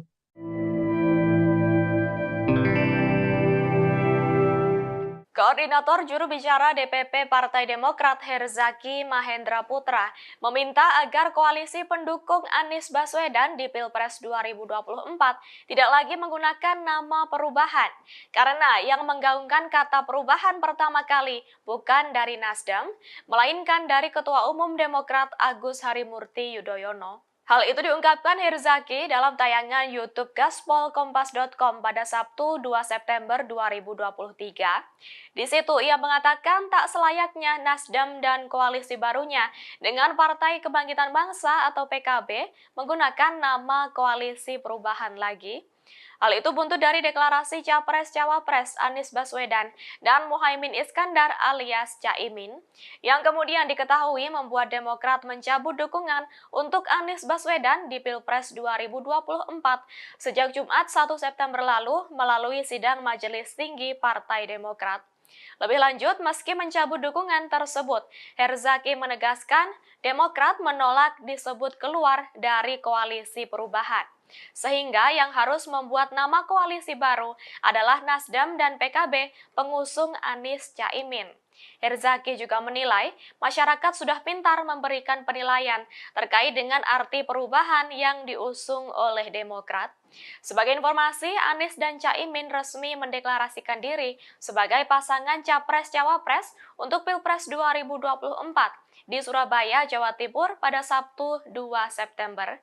Duet inilah yang membuat Demokrat merasa dikhianati karena sebelumnya Anies Baswedan sudah menawari AHY sebagai cawapresnya. Partai Keadilan Sejahtera atau PKS masih memiliki harapan bahwa Partai Demokrat tetap bergabung di Koalisi Perubahan untuk mendukung Anies Baswedan sebagai baca pres.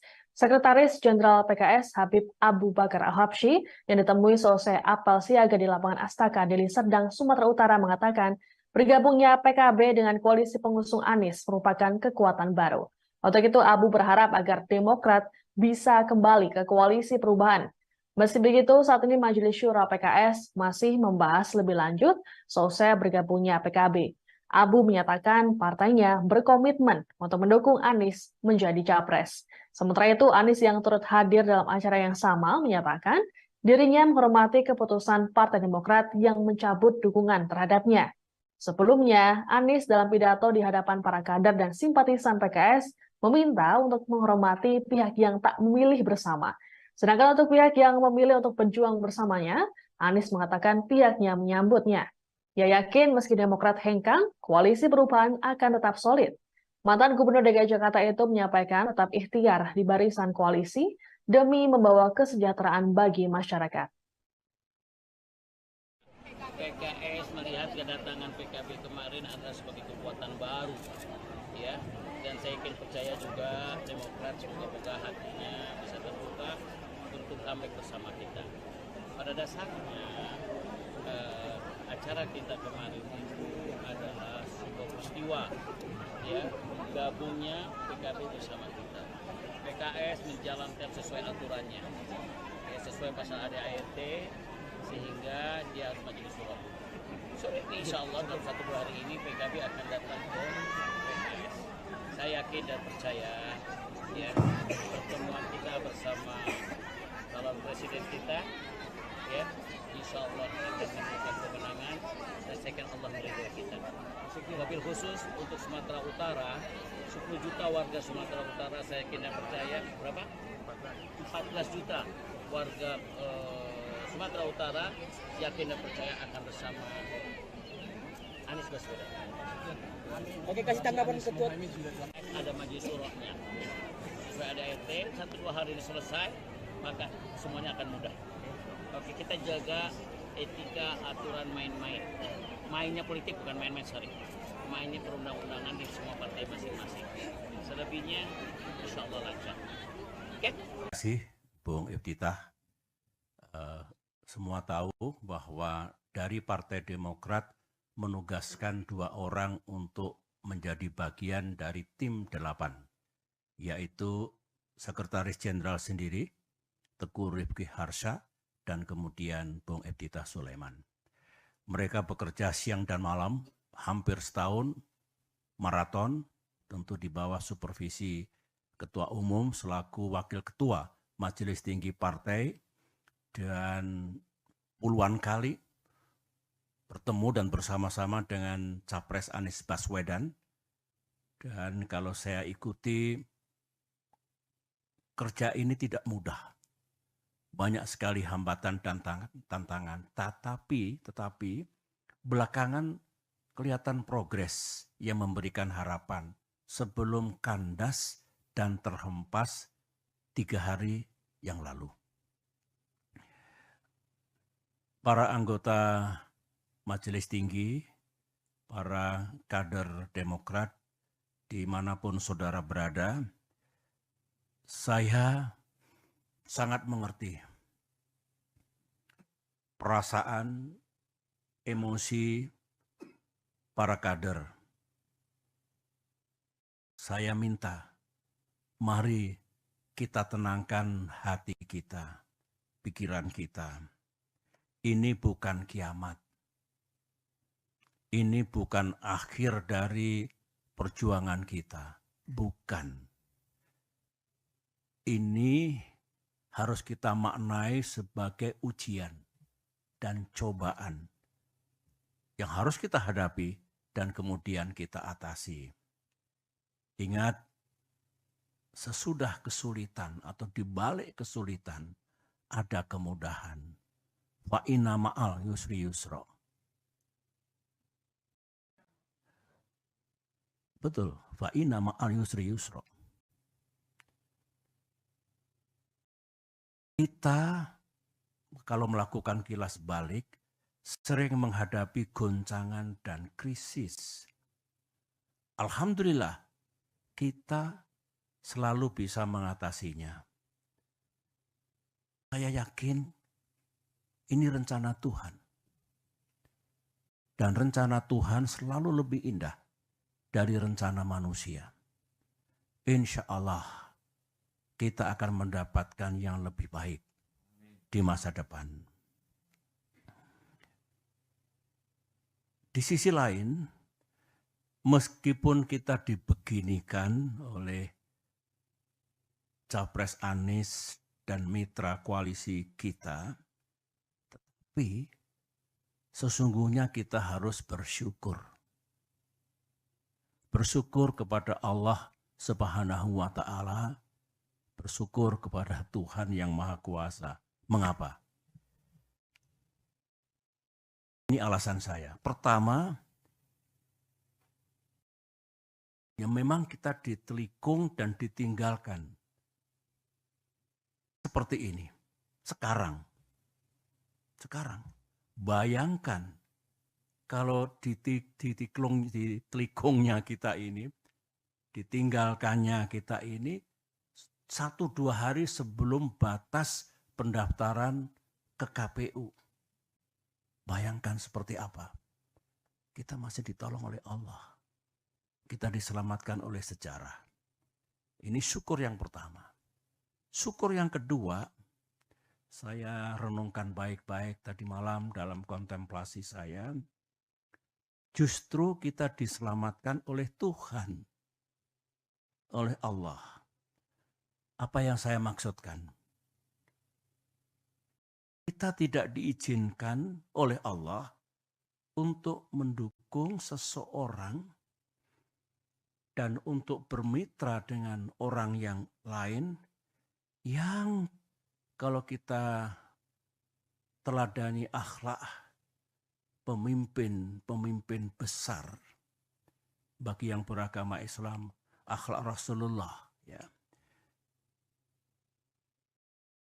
Yang kita rasakan sekarang ini, mereka tidak sidik, tidak jujur, tidak amanah. Berarti tidak bisa dipercaya dan mengingkari hal-hal yang telah disepakati. Tidak memegang komitmen dan janji-janjinya. Nah, sekarang saja tidak sidik, tidak amanah, tidak memegang komitmennya. Bagaimana nanti kalau menjadi pemimpin dengan kekuasaan yang besar, rakyat akan diapakan? Saya kira kalau kita renungkan ini, kita ambil hikmahnya, kita dibebaskan dari dosa yang mungkin akan kita pikul kalau kita masih berada bersama-sama mereka itu dan mengusung seseorang untuk menjadi pemimpin bangsa Indonesia.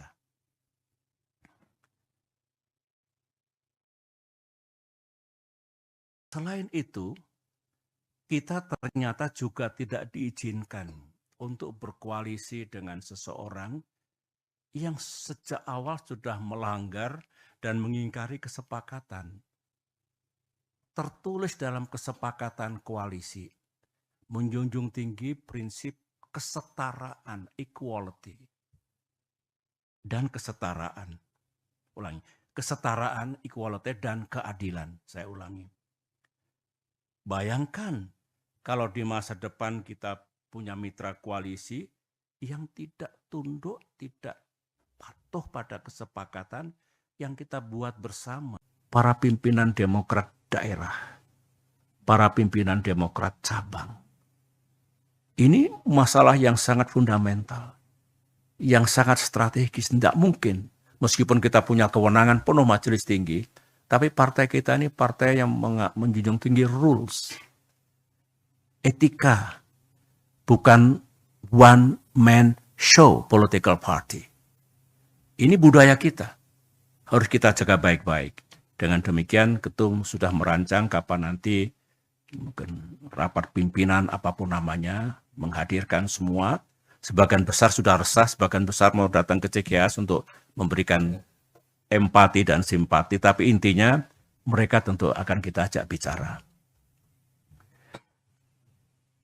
Menutup sambutan pengantar ini, saya punya keyakinan kita akan menemukan tempat dan mitra yang lebih baik. Amin. Dalam perjuangan politik ke depan. Kita berharap dengan izin Allah, kita bisa berada dalam satu koalisi yang visi dan komitmennya pun mengandungi kesamaan dengan kita. Tadi itu, jangan utek-utek, jangan ganggu dasar dan pilar-pilar kehidupan bernegara. Jangan dibuang hal-hal yang sudah baik, yang ditinggalkan oleh para pemimpin bangsa sejak Bung Karno hingga yang terakhir, dalam arti yang terkini gitu. Namun juga bersetuju dan bisa menemukan hal-hal apa yang perlu dilakukan perbaikan ke depan. Saya kira dengan dua pendekatan itu, insya Allah kita punya jalan untuk membangun atau